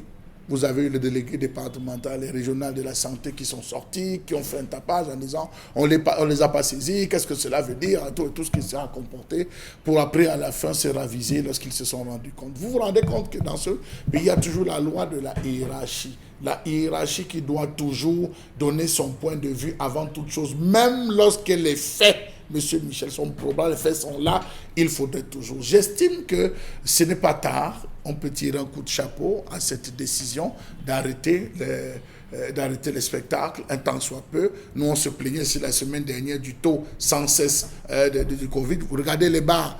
Oui, qu'ils pensent fermer les bars, qu'on pense organiser. Il y a une circulaire du ministre leur demandant d'aller dans les marchés, qu'ils pensent descendre déjà dans les marchés, réorganiser le fonctionnement des marchés parce que le Covid est en train de tuer. N'ayons pas peur de dire que le Covid est franchement en train de faire son bonhomme de chemin. Dans les taxis, ça continue à être bâché, être doublé, être macéré dans les taxis, dans les IAS qui font des longues distances. On continue toujours à surcharger. Il faudrait qu'il ne s'arrête pas là. Oui, pour les spectacles, rassemblement plusieurs personnes, et Dieu seul sait le nombre de cérémonies. Est-ce que cela va remettre, permettez-moi, est-ce que cela va remettre en question la célébration de la Pâque? Il faudrait que dès maintenant, ils disent que ça va remettre en question la célébration de la Pâque parce que la nuit, la veillée pascale, il y a des baptêmes, il y a des gens qui prennent les premières communions, il y a des cérémonies qui s'organisent dans les quartiers. Est-ce qu'on va dire non à cette cérémonie? Que l'évêque soit déjà informé que dans le diocèse, on va juste faire ça symboliquement. La fête, c'est après Covid. Peut-être on donnera la solution de Cléda aux chrétiens, catholiques, pour la circonstance. Je ne sais pas. Alors, Dominique Audrey, d'ailleurs, nous saluons l'acte du préfet, mais il devait aller plus loin quand même. Lui, en tant que préfet, et on le sait, dans le Vouri aujourd'hui, on continue de bâcher sur les motos, dans les taxis. Les bars et les snacks sont en permanence ouverts. Pourquoi est-ce que le préfet laisse des points où il y a une propagation réelle du Covid, de la Covid-19, pour ne s'acharner que, enfin, pas s'acharner, pour ne penser qu'au secteur lié à l'organisation des spectacles? Y a-t-il pas eu un ministre qui avait demandé qu'on arrête toutes les personnes qui bâchaient et tout ça? Si. C'est à lui maintenant de répondre à la question du bashing. Vous parlez bien du ministre des Transports. Voilà, oui, les tâches doivent être reparties. Maintenant, on sait également que les événements culturels ou bien des grandes fêtes rassemblent le plus grand nombre de personnes. Et ce sera difficile. En Occident, à l'étranger par exemple, il y a des palliatifs pour les personnes qui sont férues des événements et tout. Il y a des façons de pouvoir contourner ça parce que on va dire il n'y a pas d'événement, il n'y a pas. Les gens auront toujours tendance, si on ne va pas au concert aujourd'hui, on va se retrouver au bar où on va nous mettre la musique sur CD avec les baffes. Donc, si on refuse certains événements, il faut trouver des palliatifs. Aujourd'hui, Internet permet que les fans soient proches de leur star, disons ça comme ça. Donc, les organisateurs d'événements pourraient trouver une voie de contournement sans toutefois exposer les fans. Mais c'est déjà quelque chose de bien parce que la la mort de M. Peck revient, ça secoue un peu de voir, oui, qu'il ait pu mourir de cette maladie-là. Et il ne faudrait pas que les Camerounais en meurent également. Mais je voudrais quand même qu'on s'accorde, hein, Isabelle Carole, avant que Momor ne parle. Sur soi, ces concerts, ces spectacles, tout ce qui va avec, c'est également faire beaucoup de mal aux artistes. On est d'accord quand même? Ouais, on est d'accord. La compensation, au moins, est-ce que le préfet a pensé à l'encadrement du secteur aujourd'hui, ou ne serait-ce que dans sa circonscription administrative? Je crois que là, on est en train de sauver les meubles. C'est-à-dire qu'il y a un incendie et puis on est en train de sauver les meubles. C'est ce qui est en train de se passer. Ouais. Parce que voilà, il y a la priorité d'abord à la santé, le reste maintenant vient à suite. C'est-à-dire que autant mieux vraiment manquer un sou dans ses poches et être au moins en santé. C'est la priorité. Mais pour moi, ce qui me choque, c'est le fait justement que ces autorités ne travaillent pas en synergie. Ces autorités ne travaillent pas en synergie, ça devrait être le cas. Parce que lorsque le préfet du Vouri se lève pour dire « Ok, d'accord, promoteur de spectacle, on ne veut plus de spectacle en raison du Covid-19 », qu'est-ce qu'on fait dans les marchés? On se retrouve à combien dans les marchés? Quand vous allez payer une facture, je n'ai pas envie de dire vraiment à cet endroit ici, on se retrouve combien en train de payer cette facture? Quand vous allez dans les salles de spectacle pour un mariage, 400 invités, 500 invités pour un mariage, simplement dans les mairies, quelles sont les décisions qu'on a prises dans les mairies? Je prends simplement le cas de la ville de Douala, où vous allez les week-ends. Vraiment, c'est noir. Je dis bien noir de monde. On célèbre 7 mariages, 5 mariages, 4 mariages. Et vous pouvez imaginer le nombre de familles qui viennent accompagner ces mariés. Alors, qu'ils se lèvent pour dire, ok, d'accord, que les promoteurs de spectacles arrêtent, je crois que vraiment, c'est un peu se moquer de peu. Donc, moi, c'est ça que je dis, il faut qu'ils travaillent en synergie. Il faut que les actions soient communes pour qu'il y ait un réel impact. Sinon, ça ne va pas avancer les Camerounais. On est tous conscients de ce que le Covid, on va dire, le confinement partiel aurait apporté au Cameroun Moment Bengan l'année dernière. On l'a tous vécu ici. Les plaintes qui sont suivies d'ailleurs. Mais est-ce qu'on peut dire honnêtement que la gestion de la Covid-19 au Cameroun, notamment dans le département du Vouri aujourd'hui, c'est une équation difficile pour l'administration? Oui, c'est très, très difficile même. La mesure du préfet, elle est bonne, mais elle est insuffisante, je l'avais dit. Oui. Il faut l'étendre. D'après le décret de novembre 2020, il représente le président de la République dans sa circonscription administrative. Donc, il peut demander qu'on n'aille plus à l'église. Voilà, d'abord, j'ai appris ça. Je ne sais pas si c'est vrai. Si c'est vrai que même le pape, vous payez les bénédictions papales. Là, il vous les envoie par poste, ou par messagerie, vous payez. Donc, et maintenant, même les évêques, on commence à te pulvériser les baptêmes. Les jets par un pistolet. Donc, oui, mais absolument. Non, le préfet. Justement, c'est ça, c'est embarrassant. C'est déjà bien de penser qu'il faut limiter l'infection au Covid, mais que faire? Alors, que faire? Parce qu'il y a des familles qui ont faim. Il y a des gens qui se battent simplement en faisant du pouce-pouce dans les marchés. Oui, mais en allant aussi prier, on est nombreux, on attrape. Et après, on va chez Dieu. Bon, peut-être c'est pour ça qu'on dit qu'on peut, en allant à l'église nombreux, quand on va mourir de Covid, on va directement au ciel. Bon, là, on peut pardonner. Mais quand on est au marché... Ça valide la nouvelle approche du Cameroun qui vient de valider quand même le vaccin 1, qui a évité AstraZeneca maintenant et qui valide Sputnik 5 venant de la Russie. Finalement, c'est une bonne approche avec le vaccin, vous y pensez? Vous y croyez? Non. Surtout Il pas. faut vulgariser. Charles Hamel a introduit l'émission aujourd'hui avec ça. C'est-à-dire que Madame Madeleine Twente et Dr Manaouda Manoussi, voilà, c'est un nom biblique qui me dépasse à prononcer. Voilà. Que les deux ministres j'allais dire, permettent aux thérapeutes de mettre en disposition du peuple camerounais les produits qu'ils auront validés. Voilà, surtout que les pharmaciens... Je crois que c'est difficile pour le gouvernement. Le gouvernement a bien la bonne volonté d'arrêter la propagation Covid, mais on fait comment? Surtout que les pharmaciens qui, aujourd'hui, dans leurs installations, dans leurs étagères, vont y poser des médicaments issus de la médecine traditionnelle, soient quand même sérieux en proposant ces médicaments aux patients. C'est très important. Autre sujet, Isabelle Carole, ce matin. Autre sujet, bien sûr, sur la toile, c'est ces images, donc, bien sûr, cet incendie qui s'est donc déclaré du côté de Tergal, dans le 3e arrondissement de la ville de Douala, dans un entrepôt où on parle donc d'une manipulation de carburant frelaté de ce côté. On peut ensemble regarder donc ces images où vraiment les domiciles tout à côté étaient vraiment tout exposés. Ces habitants qui ont tenté donc de sauver ce qui pouvait encore l'être. L'arrivée donc des sapeurs-pompiers dans cet entrepôt a permis au bout de plusieurs heures de pouvoir donc stopper les flammes. On parle d'importants dégâts matériels et d'un blessé très grave, ce qui remet au goût du jour ces réseaux de carburant frelatés.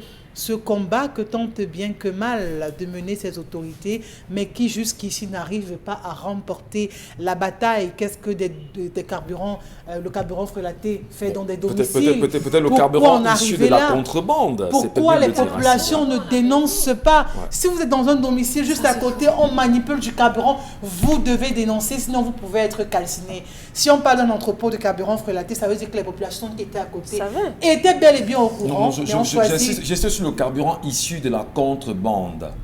Hein? Parce que là, ce n'est frelaté que lorsque le consommateur vous dira si c'est frelaté ou pas. Alors, vous avez posé la meilleure question, comment peut-on vivre dans un environnement avec des personnes qui manipulent le carburant en permanence et ne pas dénoncer cela aux autorités? Est-ce qu'il n'y a pas de complicité et surtout au moment où on coupe l'énergie électrique tout le temps et qu'on utilise les bougies et les bûchers d'allumettes? On est tellement exposé, c'est terrible. Alors justement, dans les analyses qui nous parvenaient surtout du quartier Tergal et les renseignements que nous avons eu jusqu'ici, les informations à notre disposition, c'est que celui ou ceux qui sont impliqués dans cette manipulation du carburant issu de la contrebande, c'est, on va dire, des personnes qui sont tapées dans l'ombre et qui ne sont que la face visible de l'iceberg.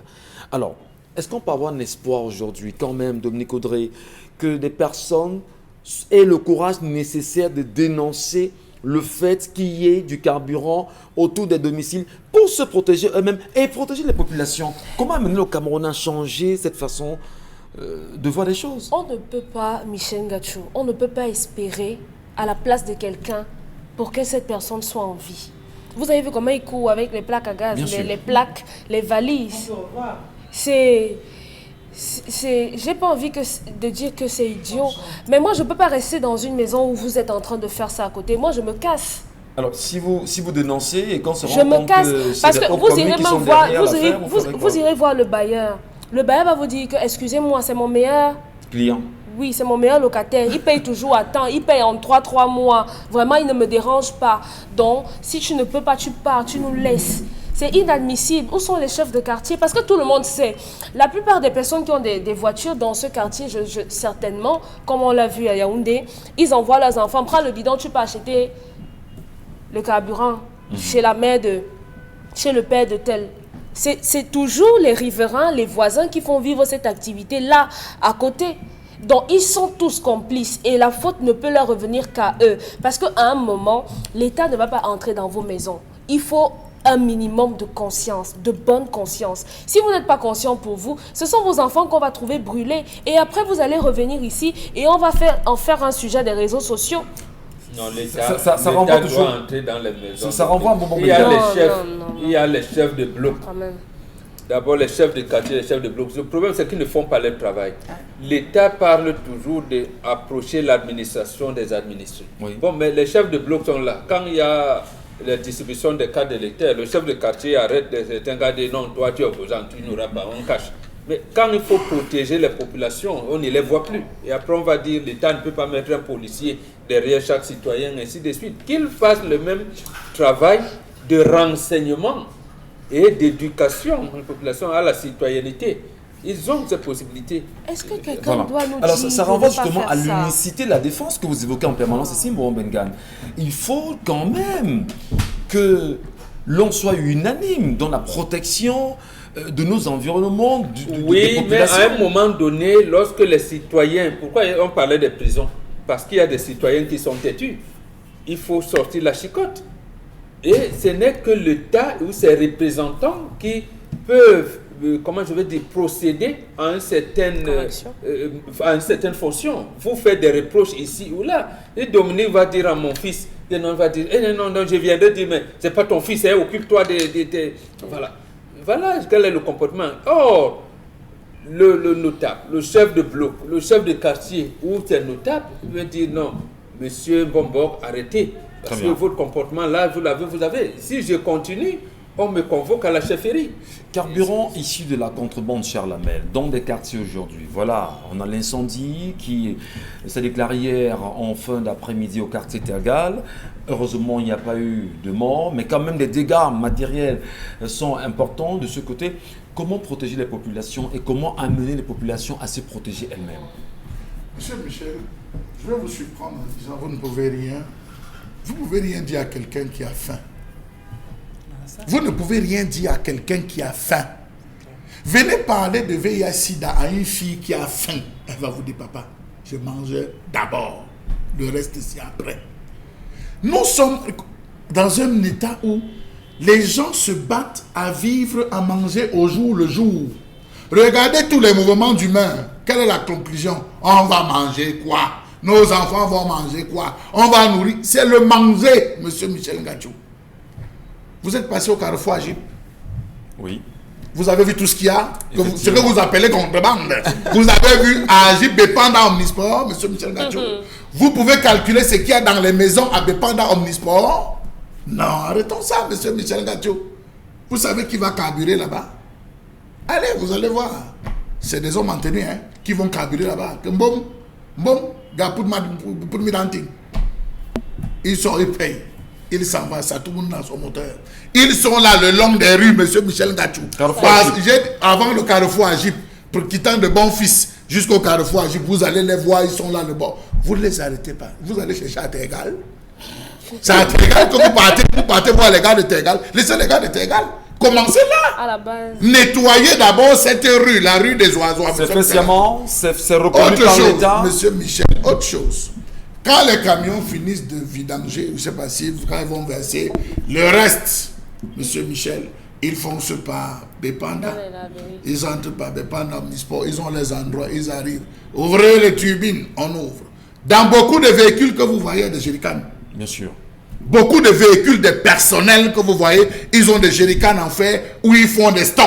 Est-ce que l'État, les textes réglementaires permettent à un individu de rouler avec son véhicule et avoir des réserves de carburant à l'intérieur? Incroyable. Vous avez, non, je vous dis, il y a des gens qui se ravitaillent sur 6 mois. Vous avez des gens qui se ravitaillent sur 2 mois et qui conservent dans des domiciles, monsieur Michel Gachou.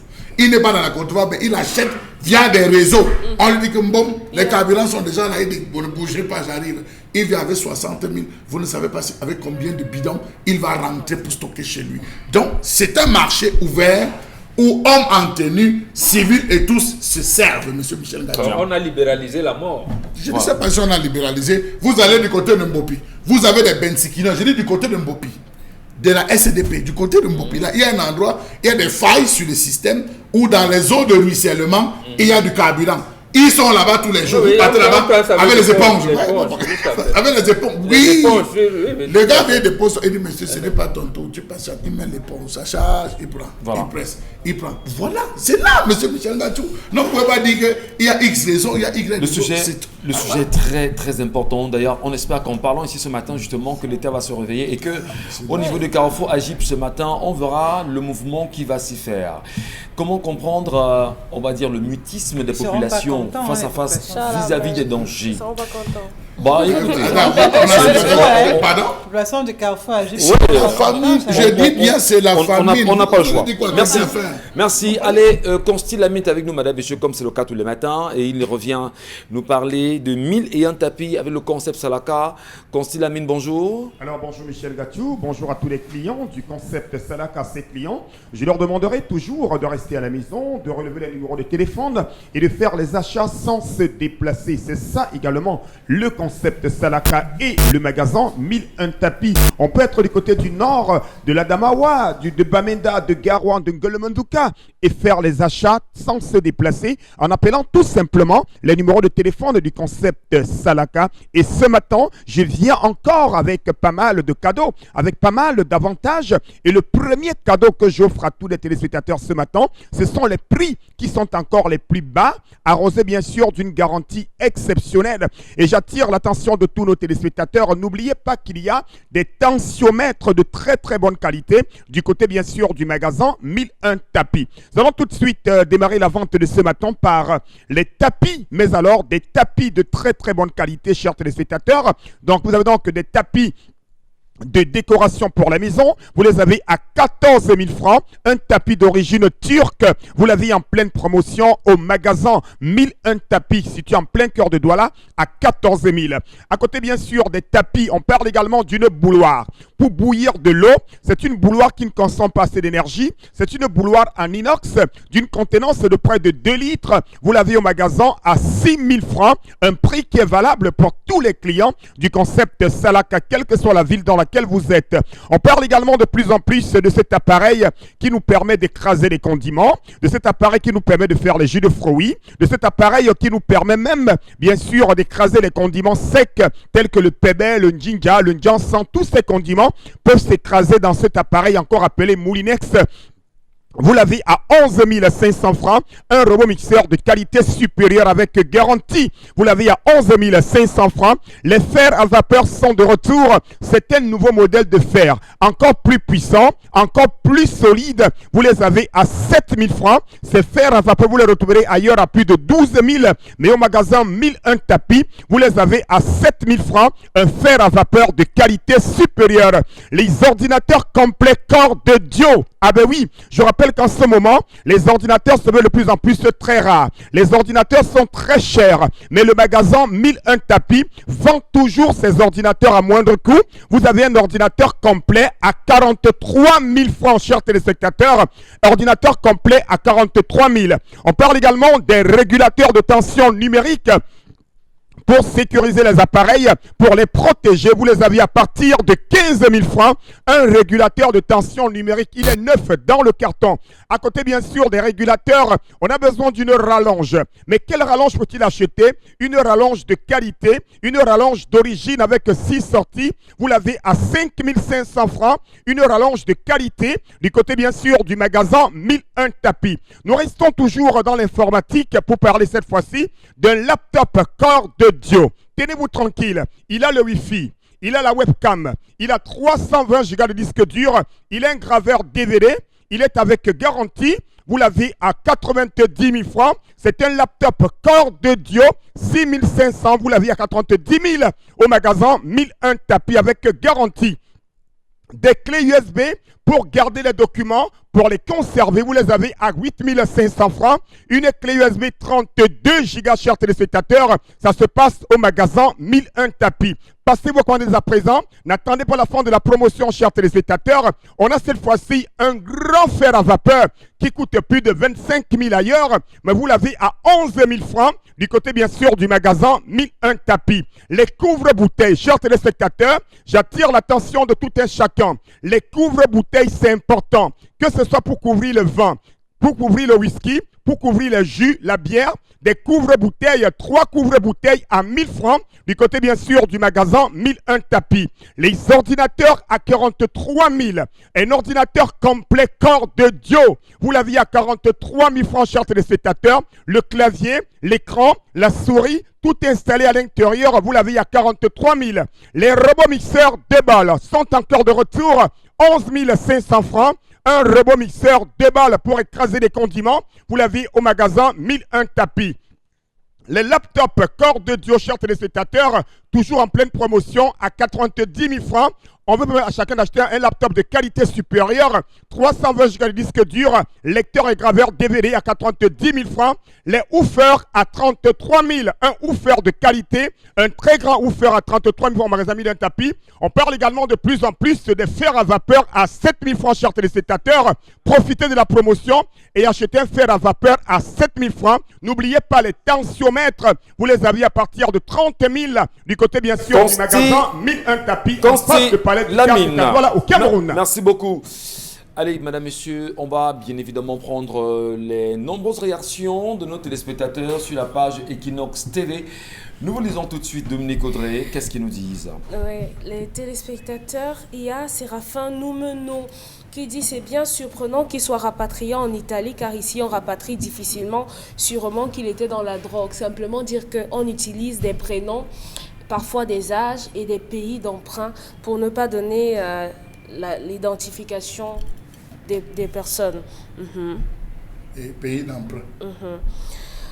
Voilà, pays d'emprunt. Oui.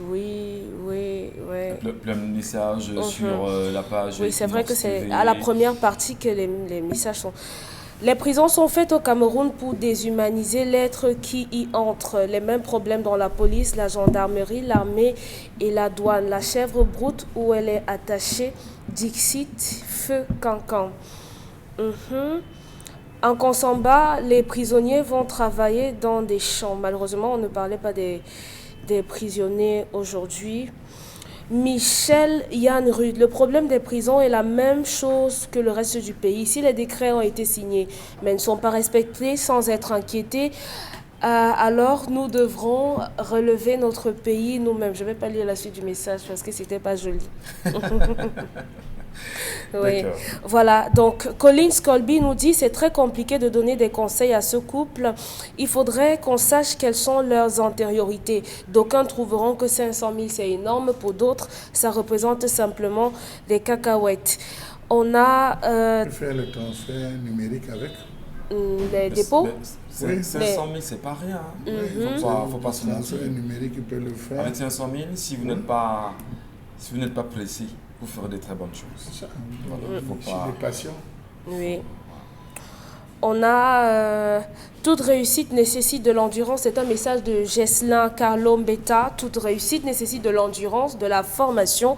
Ce que nous traversons, c'est qu'il y a des gens qui ont simplement besoin d'argent pour manger sans savoir comment cet argent se travaille. De toute façon, la base est très mal négociée. L'école est la base de tout. Même si une personne vient vous dire qu'elle a gagné de l'argent sans aller à l'école, mais reçoit des conseils pour la gestion, elle pourrait dilapider ensuite tout cet argent.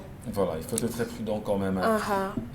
Mais quand même, il y a un commentaire qui est sous nos yeux où un téléspectateur fait savoir qu'avec 500 000, que ce dernier peut venir le rencontrer, il donnera 3 ballots de friperie et puis voilà, il peut commencer son activité. C'est une hypothèse. C'est vrai que sur la page, j'inviterai... Il y a trop de shopping. Les Camerounais sont entrés comme ça. Dans le shopping. La page aujourd'hui, beaucoup de téléspectateurs se sont prononcés. Il y a quelqu'un qui a suggéré l'élevage des escargots qui donne beaucoup d'argent. Des champignons également.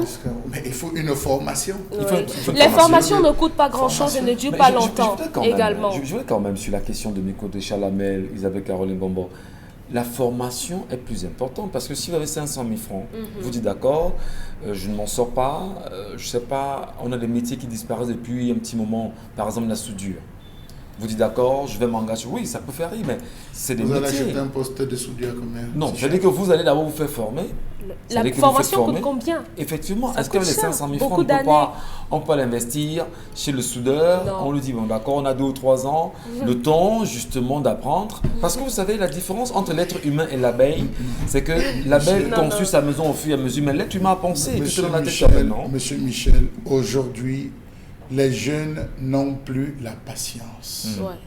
Aujourd'hui, c'est gagner de l'argent à tout prix. Les gens n'ont pas la notion de je vais supporter un certain temps, je vais prendre la peine de me former pour apprendre. Vous voyez quelqu'un qui commence à peine à faire la couture. Il est dans un atelier. Pour un peu qu'il s'est piqué ou faire le point de croix ou quoi, allez, c'est terminé. Il va se retrouver, il devient lui-même styliste, modéliste, Michel Ngachou. Donc voilà qui se retrouve. Vous donnez votre avis, Vous sortez, à peine vous êtes en train de discuter avec des gens, vous avez quelqu'un qui est grand frère. Vraiment, moi-même, je sens comment j'ai envie de devenir journaliste. Grand, comment on fait pour devenir journaliste? Trouvez-moi une place. Je viens. Vous voyez, voilà ce qu'on rencontre dans ce métier. Or, pour chaque chose, il faut avoir le don. Il faut sentir. Beaucoup sont arrivés dans le métier de la communication et ont fui. Ils n'ont même pas fait 6 mois. Ils ont fui, monsieur Michel Ngachou. Ils ont disparu parce que les gars se sont rendus compte que c'est un travail quotidien. Vous ne dormez pas. Vous devez travailler. Vous prenez le secteur de l'élevage. Le secteur de l'élevage, il faut étudier la terre, mesurer, savoir que je peux planter, les oiseaux viennent déterrer, je peux planter les hérissons. C'est toute une école, monsieur. Merci Charles. Non, à ce niveau, je ne suis pas tout à fait d'accord avec Charles Hamel parce que je ne sais pas si je dois parler de mon expérience personnelle. Avant que je ne me lance dans l'agriculture et l'élevage, je n'avais jamais eu, même élevé une poule à la maison, je ne savais pas. Maintenant, l'avantage de la technologie, c'est que si on ne fait pas de formation, parce que moi, les formations, je n'en ai pas fait, je me suis formée sur Internet, sur YouTube, parce qu'il y a des tutoriels, il y a une documentation qui est disponible, on peut apprendre à ce niveau-là. Donc, je crois qu'on peut provoquer, comme on crée le besoin avec les montres GPS, on peut susciter l'envie. Et pour terminer avec l'entrepreneuriat, il faut savoir que vous allez échouer. Commencez sur cette base-là, intégrer cela. Parce si que donc il mise sur 500 000 et il échoue, il va trouver les autres 500 000. Est-ce qu'il va s'arrêter? Je partageais il y a quelques jours une publication en disant par exemple que les calculs que j'ai faits sur cette année, sur une récolte que j'ai engagée l'année dernière, pourrait avoir des problèmes à cause de la saison sèche. Mais est-ce qu'on s'arrête après avoir investi 2 millions dans une plantation? Est-ce qu'on s'arrête? Pas du tout. Parce que voilà, donc Bravo. il faut être persévérant. Bravo Dominique Audrey, la femme de télévision qui est également investie dans l'élevage et c'est passionnant, il faut de la passion, passionnant. Il faut de l'endurance, il faut de la patience. Voilà. Vous avez pensé Vous nous retrouvez à la fin. Non, je suis pas. Non, le fait pour vous de n'avoir pas fait l'élevage avant, c'était pas un handicap. Mais vous vous êtes dit, je vais. Voilà. Mais lui, il ne sait pas. Voilà. Il ne sait même pas ce qu'il veut faire. Spéculation, il ne sait même pas. Voilà, et qu'est-ce qu'il a fait depuis 2 ans? Donc, ce sont ces agrégats-là qui vous permettent de donner des conseils ou pas. Parce qu'il y a une kyrielle de choses qu'on peut faire avec 500 000. Allez, merci. Oui. Consti Lamine est à nouveau avec nous. Je vous en prie, Bonbon Bengan. Merci infiniment. Consti, vous tenez en main, bien sûr, Von Bio, c'est ça? Bien entendu, et notre produit du concept Salaka, toujours en vente au magasin 1001 tapis. Alors, je parlerai rapidement des modalités de livraison pour ceux des téléspectateurs qui ont besoin de commander un article du côté, bien sûr, du magasin 1001 tapis. Là, c'est la deuxième communication de la journée. La première était axée sur l'électroménager, l'électronique et d'autres articles du magasin 1001 tapis. Les numéros de téléphone, vous les avez. Il suffit tout simplement de nous appeler et de passer votre commande. Nous vous donnerons les modalités d'expédition. Je rappelle que nous livrons dans tout le Cameroun et dans certains pays africains. Alors, on n'a pas besoin de venir forcément au magasin 1001 tapis. On peut être du côté, bien sûr, de Bepanda. On peut être du côté, bien sûr, de Dogbond. On peut être du côté de Makepe, du côté de Yaoundé. On a besoin d'un article au magasin 1001 tapis. On appelle tout simplement le concept Salaka et on passe sa commande. Quelques minutes après, nos agents de livraison vont se déplacer du magasin pour le lieu de livraison. C'est ça également le concept Salaka. Et je rappelle que tous nos articles sont arrosés d'une garantie. Nous vendons avec garantie. D'où le slogan au concept Salaka, on ne dépanne pas, mais on remplace. Parlons bien sûr des produits. Vous avez en écran ce produit de qualité, ce complément alimentaire qui vient apporter un plus dans votre santé. C'est bien entendu le Von Bio Oméga 3. Oui, Von Bio Oméga 3, encore appelé huile de poisson, encore appelé fish oil, est un complément alimentaire des laboratoires Cedorex. Le Von Bio Oméga 3 permet de réduire les complications du diabète. Le Von Bio Oméga 3 permet de stabiliser la tension. Le Von Bio Oméga 3 permet de nous prévenir contre les AVC. Le Von Bio Oméga 3 a plusieurs avantages. Je vous invite tout simplement à nous appeler et à venir au magasin Milan ou alors à passer votre commande pour avoir une boîte de Von Bio Oméga 3 au prix promotionnel de 6 000 francs, la boîte de 30 gélules. À côté bien sûr de l'Oméga 3, on parle également d'un lait de toilette pour diabétiques que voici. Votre lait de toilette Von Bio Lotion, c'est un lait de toilette pour diabétiques, adapté pour la peau des diabétiques. Un lait de toilette qui permet de protéger, de nourrir et d'embellir la peau des diabétiques. Nous allons rapidement rappeler à tous nos téléspectateurs que la pommade contre les hémorroïdes, une pommade 100% naturelle, est toujours en vente au magasin 1001 tapis. Merci beaucoup et merci de choisir le concept Salaka. Merci Constilamine. Merci également à vous, madame, messieurs. Nous prenons rendez-vous à vous demain lorsqu'il sera 10h sur notre antenne. N'oubliez pas, restons vigilants et allumons nos cerveaux. À demain, 10h.